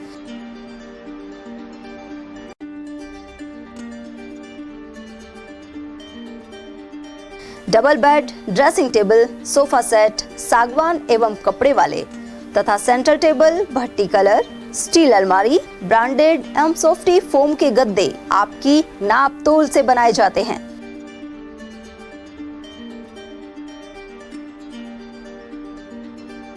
सभी सामान एक ही छत के नीचे उपलब्ध। हमारा पता है अलवर बोर्ड, जसवंत तिराहे से पहले, Kati Ghati, Alwar. Contact number 9414019769 and 9414019768। ATL द्वारा गर्मी के मौसम में वन्य जीवों के लिए जारी मुहिम के तहत काफी वर्षों से पानी और चारा बालाकिला जंगल में भेजा जा रहा है। मकसद यह है कि बेजुबान जानवरों को इस तेज गर्मी में पानी और चारे के लिए भटकना ना पड़े। एटीएल की इस मुहिम में आप लोग भी हमारे साथ सहयोग कर मूक प्राणियों की सेवा के जरिए पुण्य लाभ उठाएं। संपर्क करें मुकेश गुप्ता, निदेशक एटीएल, मोबाइल नंबर 9414019207। ब्रेक के बाद पुनः आपका स्वागत है। जिले के बहादुरपुर में सरकारी शिक्षण संस्थाओं ने प्रवेश उत्सव एवं नामांकन वृद्धि रैली आयोजित की गई। इसमें राजकीय सीनियर विद्यालय, कन्या महाविद्यालय और राजकीय गर्ल्स सीनियर स्कूल के स्टाफ एवं विद्यार्थियों की भागीदारी रही। रैली को नगरपालिका अध्यक्ष संजय गर्ग, प्रधानाचार्य मेहताब सिंह चौधरी और बालिका विद्यालय की प्रधानाचार्य कृष्णा चंदेल ने झंडी दिखाकर रवाना किया। वहीं उच्च माध्यमिक विद्यालय के विद्यार्थियों ने नारे लगाकर जोश दिखाया। रैली के बाद सभी विद्यार्थियों को शिकंजी वितरित की गई।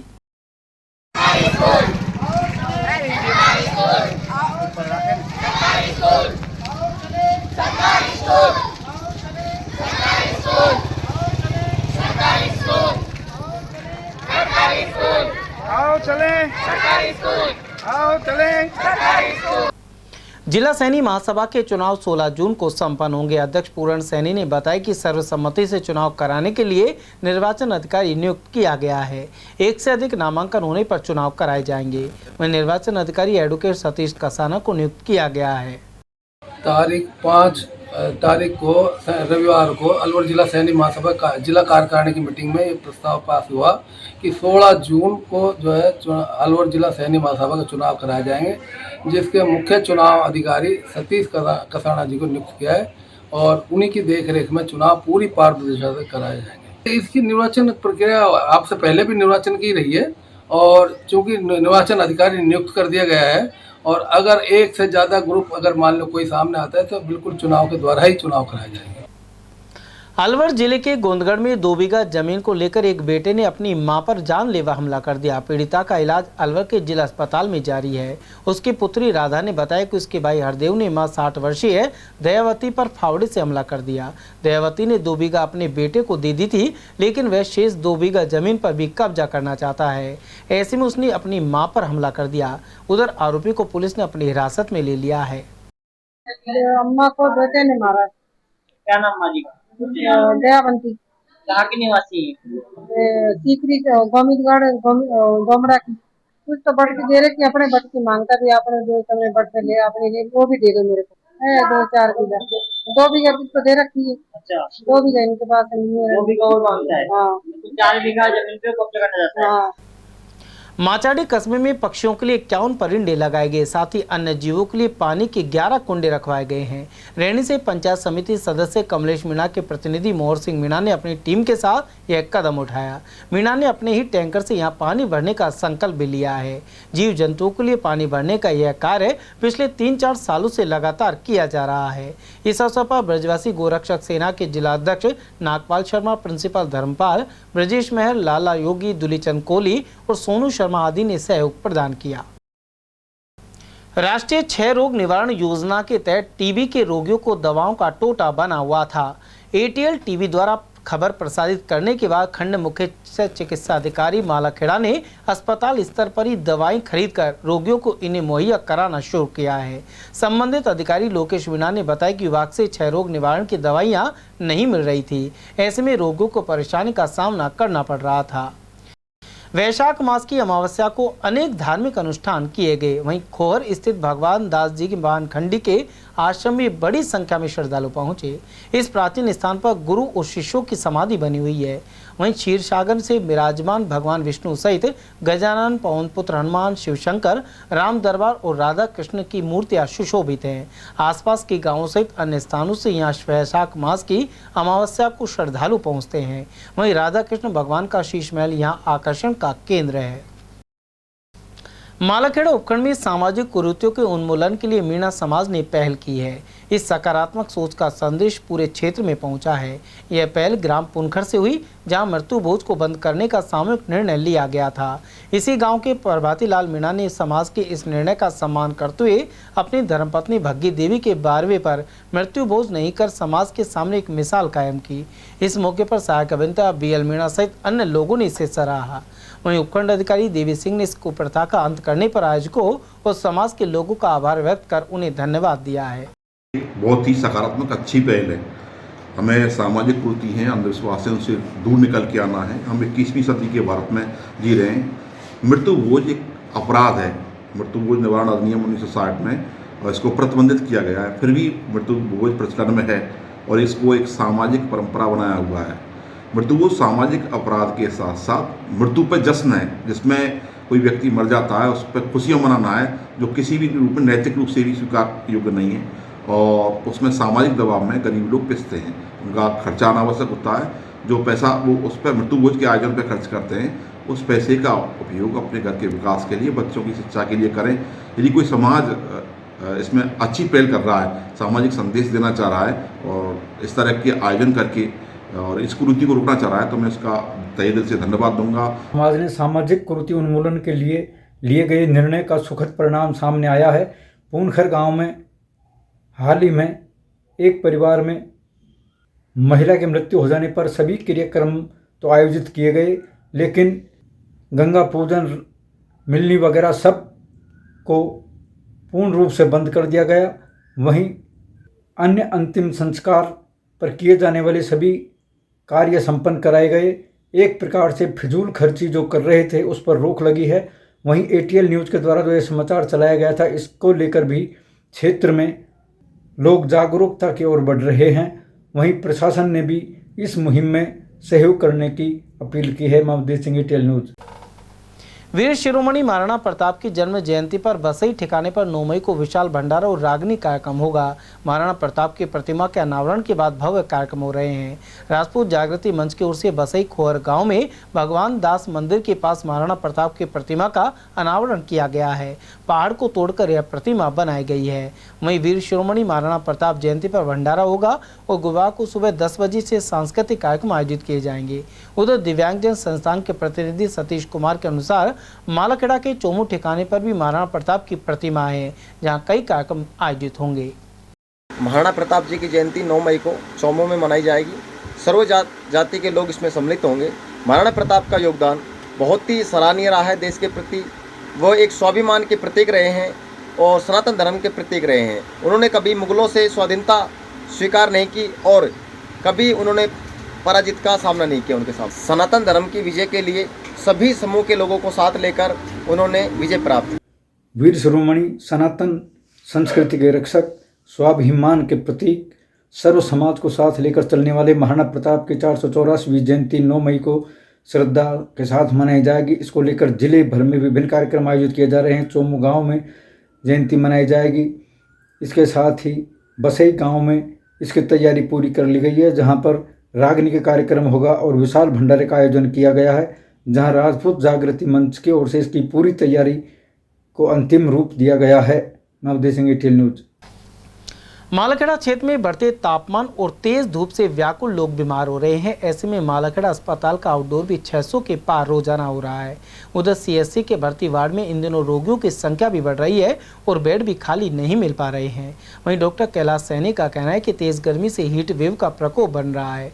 इससे बचाव के लिए उन्होंने धूप में घर से बाहर नहीं निकलने, सर को ढकने, ज़्यादा पानी पीने और बीमार होने पर अस्पताल में तुरंत पहुँचने की सलाह दी है। देखो सर, इस गर्मी के मौसम में इतने तेज तापमान पे तापघात वाली जो कंडीशन आती है, जिसमें पेशेंट को पानी की कमी हो जाती है, उल्टी होने लग जाती है, दस्त, पेट दर्द इत्यादि समस्याएं आने की संभावना ज़्यादा रहती है। इसलिए ऐसी कंडीशन में सावधानी सबसे बड़ा उपाय है। सावधानी बरतें, तेज़ धूप में बाहर निकले से बचें बिना काम के, और बाहर यदि निकलना भी हो ज़रूरी तो सिर को ढक के निकलें और खूब ज़्यादा पानी और लिक्विड चीज़ें पी के निकलें और सावधानी बरतें। सावधानी सबसे बड़ा उपाय है। उल्टी, दस्त के, पेट दर्द के आ रहे हैं, जिनको हम अप्रोप्रिएटली जैसी कंडीशन होती है उसके आधार पर हम इलाज दे रहे हैं। जहाँ तक पेशेंटों को भर्ती भी करना पड़ रहा है और ऐसी कंडीशन आ जाती है कि कई बार बेड भी वैकेंट नहीं मिलते हमारे पास में, तो उनको बहुत मुश्किल हो रहा है हमें मैनेज करना। इसलिए इसी में समझदारी है कि ज़्यादा से ज़्यादा लिक्विड लें और घर से बाहर कम निकलें। राजगढ़ उपखंड क्षेत्र के ग्राम दुब्बी के निवासी शहीद राकेश मीणा में 8 मई 2010 को बीजापुर छत्तीसगढ़ में नक्सली हमले में शहीद हो गए थे। बुधवार को उनकी 14वीं पुण्यतिथि मनाई गई। सर्व समाज हेल्प टीम संयोजक प्रकाश भावला एवं शहीद के भाई हरदीप मीणा ने बताया कि इस अवसर पर केंद्रीय रिजर्व पुलिस बल समूह अजमेर प्रथम के डीआईजीपी संजय यादव के निर्देशन में श्रद्धांजलि अर्पित की गई। इस दौरान सब इंस्पेक्टर वीरेंद्र सिंह यादव ने कहा कि शहीद पूरे देश का बेटा होता है। उन्होंने प्रतिमा पर पुष्प भी चढ़ाए। साथ ही वीरांगना रमेशी देवी और शहीद की चारों बेटियों ने भी श्रद्धांजलि अर्पित की। इस अवसर पर पंडित हरिप्रसाद शर्मा ने वैदिक मंत्रोच्चार के साथ हवन पूजन करवाया। रिजर्व पुलिस बल के डीआईजीपी श्री संजय यादव जी के दिशा निर्देशन में आज 8 मई 2024 को अमर शहीद राकेश कुमार मीणा की 14वीं पुण्यतिथि के अवसर पर पुष्पहार चढ़ाकर सीआरपीएफ की ओर से श्रद्धांजलि अर्पित करते हैं। शहीद की सदावत को नमन करते हैं। हम शहीद की सदावत को हमेशा याद रखेंगे। शहीद के जन्म देने वाले माता पिता के बाद शहीद पूरे देश का बेटा होता है। शहीद ने अपने देश के लिए अपने प्राण न्यौछावर कर दिया। इसकी सदावत को शहीद दिवस पर पूरे देश में याद किया जाता है और इनको सम्मान दिया जाता है। सीआरपीएफ परिवार शहीद के परिवार के हर सुख दुख में साथ खड़ा रहता है। अलवर जिला स्तरीय एथलेटिक्स प्रतियोगिता में राजगढ़ की 3 बेटियों ने नाम रोशन किया है। इनमें दीपिका पारेख प्रथम, पलक बंजारा द्वितीय और नंदिनी भड़भूजा तृतीय रही। इन्हें तिलक लगाने और साफा पहनाने के साथ ही घोड़ी पर बैठाया गया। ये बालिकाएं 10 मई से गंगानगर में होने वाली राज्य स्तरीय प्रतियोगिता में भाग लेंगी। आपका नाम क्या है बेटा? मेरा नाम दीपिका पारेख है। फर्स्ट रैंक में आई हो आप क्या कहना चाहते हो? मैं देश के लिए खेलना चाहती हूँ। बहुत बहुत धन्यवाद बेटा। आपका नाम? पलक बंजारा। क्या करना चाहते हो आगे भविष्य में? देश के लिए खेलना चाहती हूँ। आपका नाम? नंदिनी भड़भूजा। आप क्या करना चाहते हो आगे के लिए? आगे बढ़ के देश का नाम रोशन करना चाहती, देश के लिए खेलना चाहती और अपने माँ बाप का। प्रधानमंत्री नरेंद्र मोदी द्वारा स्वामित्व योजना की तैयारी को लेकर रामगढ़ पंचायत समिति क्षेत्र के कस्बा अलावड़ा में निशानदेही हो रही है। हल्का पटवारी सोनू मीणा और ग्राम विकास अधिकारी प्रसादी लाल मीणा द्वारा कस्बा अलावड़ा की आबादी क्षेत्र की निशानदेही कर रहे हैं। निशानदेही हो जाने के बाद ड्रोन विमान द्वारा फोटो तैयार कर नक्शा तैयार किया जाएगा। इससे ग्राम पंचायत को आबादी क्षेत्र में प्रत्येक मकान मालिक को पट्टा जारी करने में आसानी होगी। सभी पट्टे ऑनलाइन होने से गांव और शहर में 1 से अधिक पट्टा धारक मकान मालिकों की जानकारी भी सरकार और पंचायती राज विभाग को रहेगी।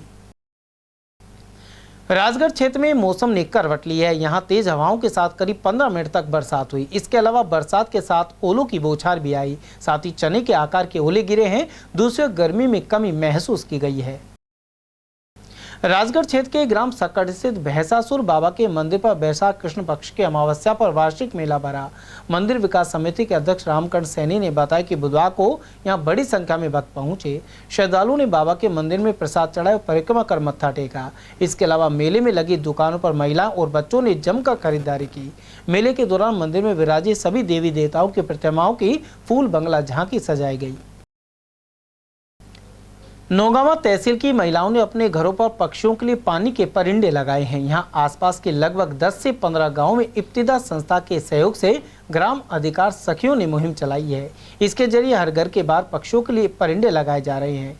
इब्तिदा संस्था के क्षेत्रीय समन्वयक मुकेश कुमार राठे के अनुसार तापमान की अधिकता को देखते हुए संस्था ने इस वर्ष 5000 से अधिक परिंदे लगवाने का लक्ष्य तय किया है। इब्तिदा संस्था ने ये निर्णय लिया कि हम सभी गांवों में पक्षियों के लिए इस पानी की समस्या को दूर करने के लिए घर के बाहर पेड़ों के पास परिंदे लगाएंगे। इसी दिशा में कार्य करते हुए हमारे इब्तिदा संस्था के सहयोग से गांव में ग्राम अधिकार सखी और ग्राम अधिकार समिति के सदस्यों ने मिलकर प्रत्येक गांव में लगभग 10 से 15 परिंदे लगाने का काम किया। खैरतल में चोरों के हौसले बुलंद बने हुए हैं। इन शातिरों ने दिन दहाड़े चोरियों को अंजाम दिया है, लेकिन वारदातों के खुलासे नहीं हो पा रहे हैं। पिछले दिनों आदर्श कॉलोनी के हरिराम रामानी के घर से चोर दिन दहाड़े ताला तोड़कर 2 लाख रुपए नगद, सोने चांदी के जेवर और कई महत्वपूर्ण दस्तावेज ले गए थे। इसके अलावा 30 मार्च को आनंद नगर कॉलोनी में नीरज मदन के घर से भी दिन दहाड़े इसी तरह की चोरी हुई थी। उधर इन घटनाओं को लेकर खैरतल थाना प्रभारी दिनेश कुमार मीणा से संयुक्त व्यापार महासंघ के प्रतिनिधियों ने मुलाकात की। इनमें खैरतल इकाई के अध्यक्ष ओम प्रकाश रोगा, महासचिव नामदेव रामानी, नाथुमल रामानी, अशोक महलवानी और टीकम दास मरजानी आदि मौजूद रहे। उधर थाना प्रभारी दिनेश कुमार ने बताया कि दोनों चोरियों को लेकर पुलिस टीम गठित की गई है, साथ ही जांच जारी है। 1.5 महीने में खैरतल में विभिन्न कॉलोनी में 3 मकानों में दिन दहाड़े चोरी हुई है, जिनमें एक रमानी परिवार है, वो टीचर हैं, तो ऐसे में उनका आने जाने का समय तय होता है, तो उनके घर में पैसा, सोना, मोबाइल, काफ़ी चीज़ें चोरी हुई। उससे पहले एक मदान परिवार में चोरी हुई, उससे पहले एक शर्मा जी की चोरी हुई। तो लगभग 1.5 महीना, सवा महीना हो गया, लेकिन अब तक कोई क्लू पुलिस के हाथ में नहीं आया है कि उस वक्त चुनाव चल रहे थे, सब लोग बिजी भी थे, पुलिस ने हमसे टाइम भी मांगा था। आज इस बारे में हम मिलने आए थे कि उसमें क्या कार्रवाई हुई। निश्चित रूप से दिनेश मीणा जी ने जो हमको बताया, ऐसा लगता है कि इस बारे में वो लगातार काम कर रहे हैं, लेकिन फिर भी क्योंकि क्राइम बढ़ता ही जा रहा है और पुलिस को अपने प्रयास बढ़ाने होंगे तभी मामले खुलेंगे। इस बारे में काफ़ी बातें हुई है, कुछ आगे खेत में क्राइम कम हो या नियंत्रित हो या बाहर के लोगों का सत्यापन हो सके, इस बारे में विस्तृत रूप से हमने चर्चा की है और उन सब पे काम होगा। और पुलिस पे लगातार थोड़ा सा प्रेशर तो होना भी चाहिए, क्योंकि पुलिस की प्राइम ड्यूटी है। थाना अधिकारी की ओर से क्या बताया? ऐसा लगता है कि वो काम कर रहे हैं। उन्होंने अब तक बताया कि उन्होंने कितनी बार कहाँ जाके कैमरे देखे ट्रेन के टाइम पे, या जहाँ भी संभव था, लेकिन अभी तक बदकिस्मती से मामला ट्रेस नहीं हुआ है, जैसा उन्होंने हमको बताया। आज बिल्कुल सही बात है और बहुत गंभीर मसला है कि जैसे कल शाम को एक बच्ची को कोई लेट उठा के ले जा रहा था, देखो तो पड़ोस में किसी ने पहचान लिया कि ये एपरचर आदमी और बच्ची पड़ोस की है, तो उसे जब पूछताछ हुई तो छोड़ के भाग गया। ऐसे 1-2 लोग जो अपरिचित थे और विभिन्न काम कर रहे थे, गलियों में फेरी वगैरह थे, उनको जो रोक के उनका आईडी वगैरह लेने की कोशिश की गई तो वो भाग गए। तो निश्चित रूप से विस्फोट होने ही वाला है अगर हम लापरवाही रहे तो। ये सब बातें हमने रखी हैं, उनसे शेयर की हैं। उन्होंने हम पर भी उम्मीद की, हमसे उम्मीद की कि सब लोग समाजों में जागरूक होकर काम करेंगे और जो हमारे मन में शुभ थे, जो डाउट्स थे, जिन लोगों के बारे में हमने सोचा, उनके बारे में उनको बताया। खैरतल जिला कलेक्टर अर्तिका शुक्ला के निर्देशों पर नगर परिषद आयुक्त श्याम बिहारी गोयल ने बड़े नालों की सफाई करवाना शुरू किया था। शुरू में सफाई ठेकेदार ने नाले पर लगे पटाव को जेसीबी से हटाकर शनिदेव मंदिर से अंडर ब्रिज तक सफाई करना आरंभ किया। यहाँ 1 साल से सफाई नहीं हो रही थी। उधर आयुक्त के अनुसार अब यदि किसी संचालक ने नाले पर खोखे रखे तो इसे जब्त कर कानूनी कार्रवाई की जाएगी। समाचार में फिर से रुकेंगे एक छोटे से अल्प विराम के लिए। आप बने रहिए एटीएल टीवी के साथ।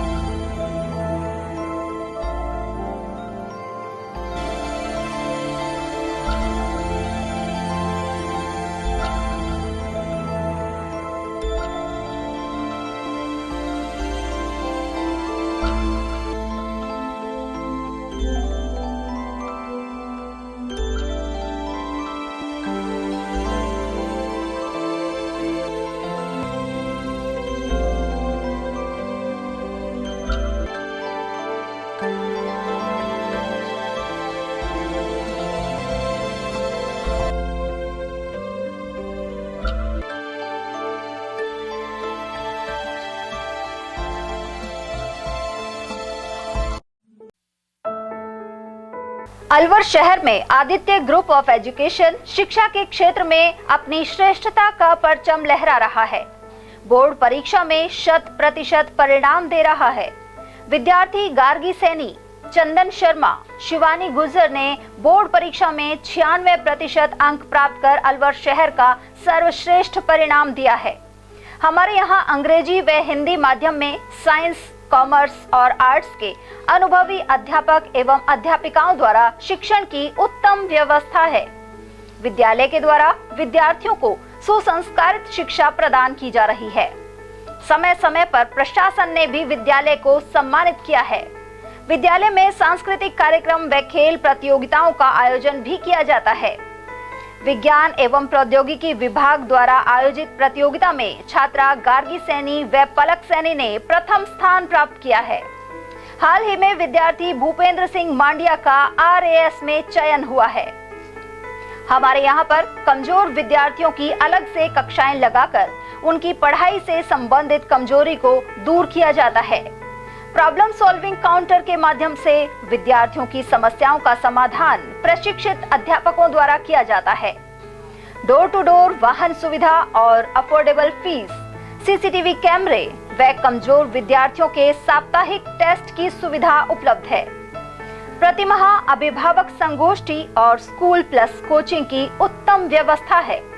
हमारे शिक्षा संस्थान Om Aditya public senior secondary school, Delhi academy senior secondary school एवं आदित्य एकेडमी में शिक्षण की उत्तम व्यवस्था है। अभिभावकों से निवेदन है कि उत्कृष्ट परीक्षा परिणाम प्राप्त करने के लिए एक बार विद्यालय की जानकारी लेकर अपने बच्चों को उत्तम शिक्षा दिलवाएं। आदित्य की परंपरा, सेवा, संस्कार व समर्पण।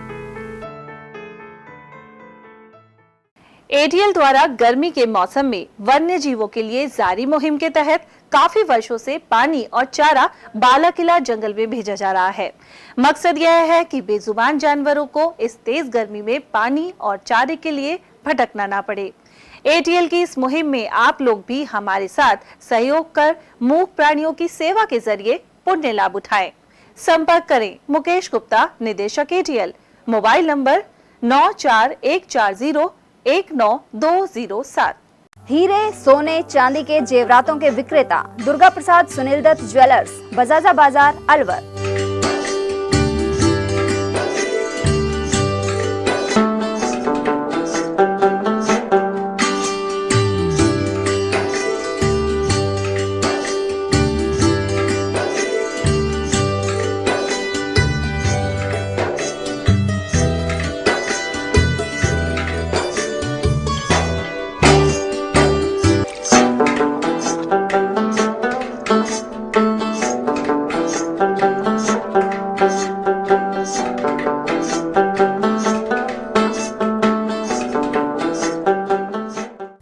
सोने चांदी के जेवरातों के विक्रेता दुर्गा प्रसाद सुनील दत्त ज्वेलर्स, बजाजा बाजार, Alwar.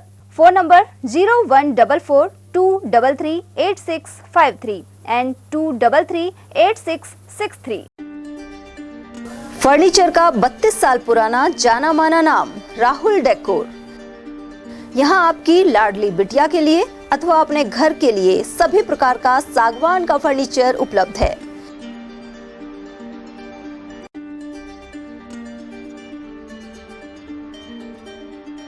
Double bed, dressing table, sofa set सागवान एवं कपड़े वाले तथा सेंटर टेबल, भट्टी कलर, स्टील अलमारी, ब्रांडेड एवं सॉफ्टी फोम के गद्दे आपकी नाप तोल से बनाए जाते हैं।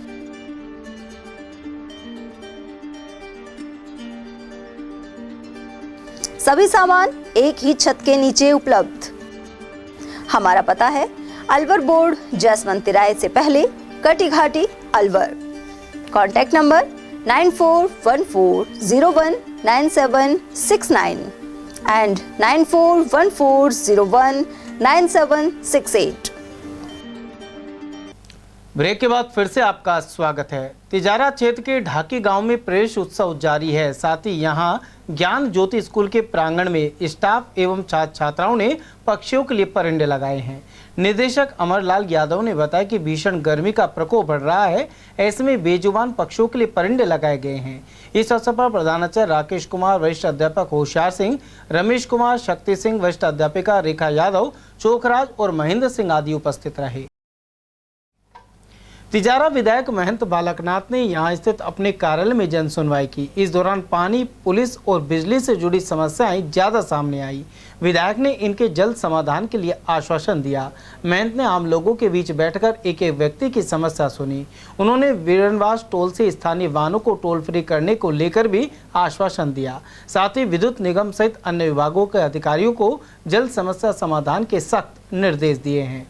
वहीं जन सुनवाई में देशपाल यादव, मंडल अध्यक्ष बने सिंह गुर्जर, एडवोकेट विनयपाल यादव, प्रधान जेपी यादव, वीरेंद्र सैनी, राजू यादव और नीरज यादव सहित अनेक लोग उपस्थित रहे। खैरतल तिजारा में जिला कलेक्टर डॉक्टर अर्तिका शुक्ला की अध्यक्षता में मंगलवार को पंचायती राज अधिकारियों की बैठक आयोजित की गई। बैठक में एसीईओ सानू अग्रवाल, पीएचईडी अधीक्षण अभियंता धर्मेंद्र यादव सहित अन्य अधिकारी मौजूद रहे। बैठक में जिला कलेक्टर ने गांव में संचालित जेजेएम, मनरेगा, ओडीएफ प्लस और पीएम आवास आदि योजनाओं की समीक्षा कर दिशा निर्देश दिए। साथ ही राजीविका के अधिकारी को महिला सहायता समूहों द्वारा बनाए जा रहे उत्पादों की जानकारी लेकर इसकी मार्केटिंग की हिदायत भी दी। भिवाड़ी के एडीएम अश्विन के पवार ने अनेक सरकारी कार्यालयों का निरीक्षण किया। वे विद्युत वितरण निगम, आरएफएफसी, राजस्थान प्रदूषण नियंत्रण मंडल कार्यालय पहुंचे। निरीक्षण के दौरान विद्युत वितरण निगम कार्यालय में 5 एवं राजस्थान वित्त निगम भिवाड़ी के कार्यालय में 1 कार्मिक अनुपस्थित मिला। एडीएम ने अनुपस्थित कार्मिकों के खिलाफ कार्रवाई करने के निर्देश दिए हैं। किशनगढ़ मेघवाल विकास समिति द्वारा यूपीएससी 2023 में उत्तीर्ण आईएएस जतिन कुमार मेघवाल का सम्मान किया गया। यह कार्यक्रम किशनगढ़ कस्बे के गजानंद गार्डन के सभागार में संपन्न हुआ। जतिन समवर्ती ग्राम बहरोज के निवासी हैं। इस मौके पर उन्होंने यूपीएससी की परीक्षा की तैयारी में आने वाली समस्याओं सहित अन्य अनुभवों को साझा किया। साथ ही यह भी बताया कि उन्होंने आज तक किसी भी कोचिंग सेंटर पर कोचिंग नहीं ली है। जतिन कुमार की सफलता का श्रेय अपने पिता और परिवार को दिया है। आता हूँ, मैं जिस परिवेश से आता हूँ, मैंने देखी है परेशानियां, मैंने झेला है उनको, मैंने देखा है समस्याएं क्या होती हैं गांव में, समाज में क्या समस्याएं होती हैं। तो ये बात तो सर कहने की ही नहीं है कि मैं समाज के लिए कुछ काम करूंगा। मेरा कर्तव्य है, मेरा उत्तरदायित्व है ये कि मुझे काम करना है, अपने लोगों के लिए काम करना है। देखिए, एफसीआई की नौकरी मेरे लिए बुरी नहीं थी। मैं अपना घर आराम से चला सकता था, एक अच्छी खासी सैलरी मुझे मिलती थी, मैं अपना घर, अपने बच्चे आराम से पाल सकता था, सब कुछ हो सकता था। लेकिन मैं जिन हालातों में पला बढ़ा हूं, मैं नहीं चाहता कि मेरे बच्चे या फिर मेरी अगली पीढ़ी उन हालातों से जूझे, उन समस्याओं से जूझे। मैं उनके लिए रास्ता बनाना चाहता हूं कि आओ, देखो मैंने कर दिया, अब तुम भी करो। मैं एक बात कहता हूं कि मैं पहला हो सकता हूं, मैं पहला हो सकता हूं। मैं नहीं चाहता कि मैं अंतिम हूं, मैं लास्ट हूं। आप में से भी आईएएस बने, आईपीएस बने, मुझे मौका देना फिर से कि आप में से अगर कोई आईएएस, आईपीएस बने, आरएस बने तो मुझे सम्मान का अवसर आप देंगे तो मुझे बहुत खुशी होगी कि मेरे कुछ 5-7 मिनट के भाषण से लोगों में इतनी ऊर्जा आई, लोगों में इतना मोटिवेशन मिला कि उनमें से आज एक आईएएस है, आज एक आईपीएस है। तो देखिए, समाज तभी बदलेगा, लोग तभी बदलेंगे जब हम ऊंचे पद पर जाएंगे। आज भी लोग मुझसे कहते हैं कि यार अब तो तुम्हारी लाइफ सेट है। लाइफ सेट नहीं है, मुझे पता है लाइफ सेट नहीं है। सब कुछ अभी तो और मतलब हाई लेवल पे जो लोग रहे हैं, एक्साइज साहब रहे हैं, इनको पता होगा कि हाई लेवल पर जिस तरह का भेदभाव होता है वो नीचे नहीं होता है यार, बहुत ज्यादा होता है। हाई लेवल पर और ज्यादा मिलेगा, परेशानियां और झेलनी पड़ेगी। चलो ठीक है, मैं तो कर लूंगा कैसे भी, लेकिन मैं आज भी कह रहा हूं, मैं अपने समाज के लिए हमेशा खड़ा मिलूंगा। आप जब आदेश करेंगे तब खड़ा मिलूंगा। सारी चीज़ का श्रेय मैं अपनी फैमिली को, अपने दादाजी को, अपने बड़े भाई को देना चाहूँगा, क्योंकि उन्हीं का सपोर्ट रहा है हर समय मेरे साथ। मैं जब फेल हुआ तभी वो मेरे साथ खड़े थे। तो सब मेरी थोड़ी सी मेहनत रही होगी, लेकिन उनका सपोर्ट बहुत मायने रखता है। और समाज के लिए मैं तो यही कहना चाहूँगा, देखिए मैं बन सकता हूँ तो आप भी बनिए, क्योंकि मेरे अकेले के बनने से कुछ नहीं होगा। लोग और बनेंगे, ऊंचे पद पर जाएंगे, तभी कुछ अच्छा हो सकता है। मोटिवेशन मिलना चाहिए। अगर मेरे 2 शब्द बोलने से बच्चों को मोटिवेशन मिलता है तो मैं तो चाहता हूँ कि मैं 24 घंटे बोलूँ। विश्व रेड क्रॉस दिवस पर बुधवार को अलवर के मोती डोंगरी स्थित रेड क्रॉस भवन पर विशेष कार्यक्रम किया गया। यहां सुबह 9 बजे अलवर शाखा के चेयरमैन डॉक्टर एस.सी. मित्तल ने ध्वजारोहण किया। कार्यक्रम में विशिष्ट अतिथि सीए श्री किशन गुप्ता, संरक्षक हरीश कालरा, उपाध्यक्ष डॉक्टर सुरेंद्र जैन, महिला विंग चेयरमैन आशा कालरा और ब्लड डोनेशन समिति के चेयरमैन डॉक्टर चंद्रशेखर शर्मा आदि रहे। सचिव डॉक्टर रूप सिंह ने बताया कि समाज चिकित्सालय ब्लड बैंक में रक्तदान शिविर सहित आईएमए और में थैलीसीमिया के करीब 50 बच्चों का निःशुल्क स्वास्थ्य चेकअप किया गया। इस दौरान उपहार भी वितरित हुए। वहीं मुख्य अतिथि राजर्षि भर्तृहरि मत्स्य यूनिवर्सिटी के वाइस चांसलर प्रोफेसर शील चंदू पांडे रहे। साथ ही थैलीसीमिया कार्यक्रम संयोजक दक्ष वेलफेयर सोसाइटी के अनिल कुमार एवं उनकी पत्नी ज्योति रानी ने भी विचार रखे। साथ ही बताया कि उनके बच्चे दक्ष की थैलीसीमिया से ही जान चली गई थी। ऐसे में उसके नाम पर फाउंडेशन के जरिए वे पीड़ित बच्चों के निःशुल्क टेस्ट खुद के खर्च पर करवाते हैं। कार्यक्रम संयोजक सेंट जॉन एम्बुलेंस इंडिया के अलवर शाखा के चेयरमैन गिरीश गुप्ता रहे।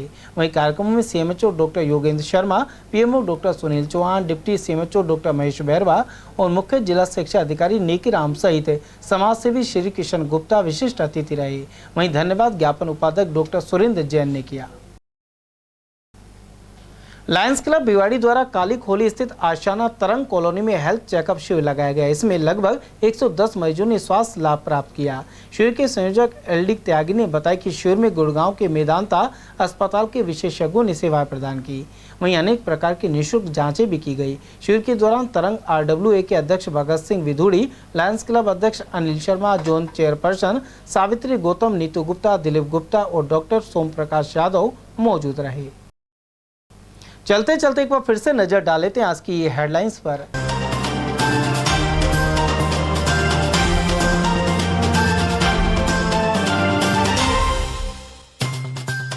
फ्रिज नहीं चलने से खराब हुई दवाओं का वितरण कर रोगियों की सेहत से किया खिलवाड़। जिला अस्पताल की उपभोक्ता भंडार शॉप बदइंतजामी का हुई शिकार।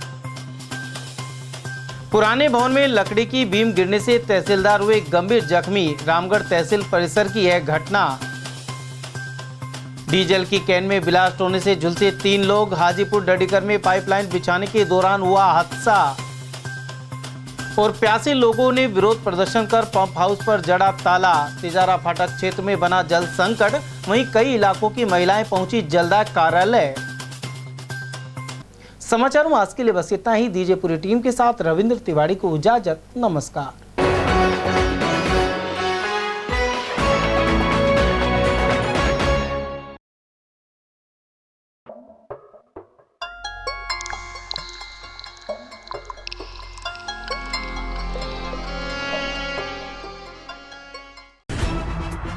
खबरें जो हमें सीधा जोड़ती हैं आपसे, जिनका आपकी जिंदगी पर होता है सीधा असर। खबर का मतलब है एक भरोसा, और आपका भरोसा है हमारी जिम्मेदारी। ATL TV, भरोसा अलवर का।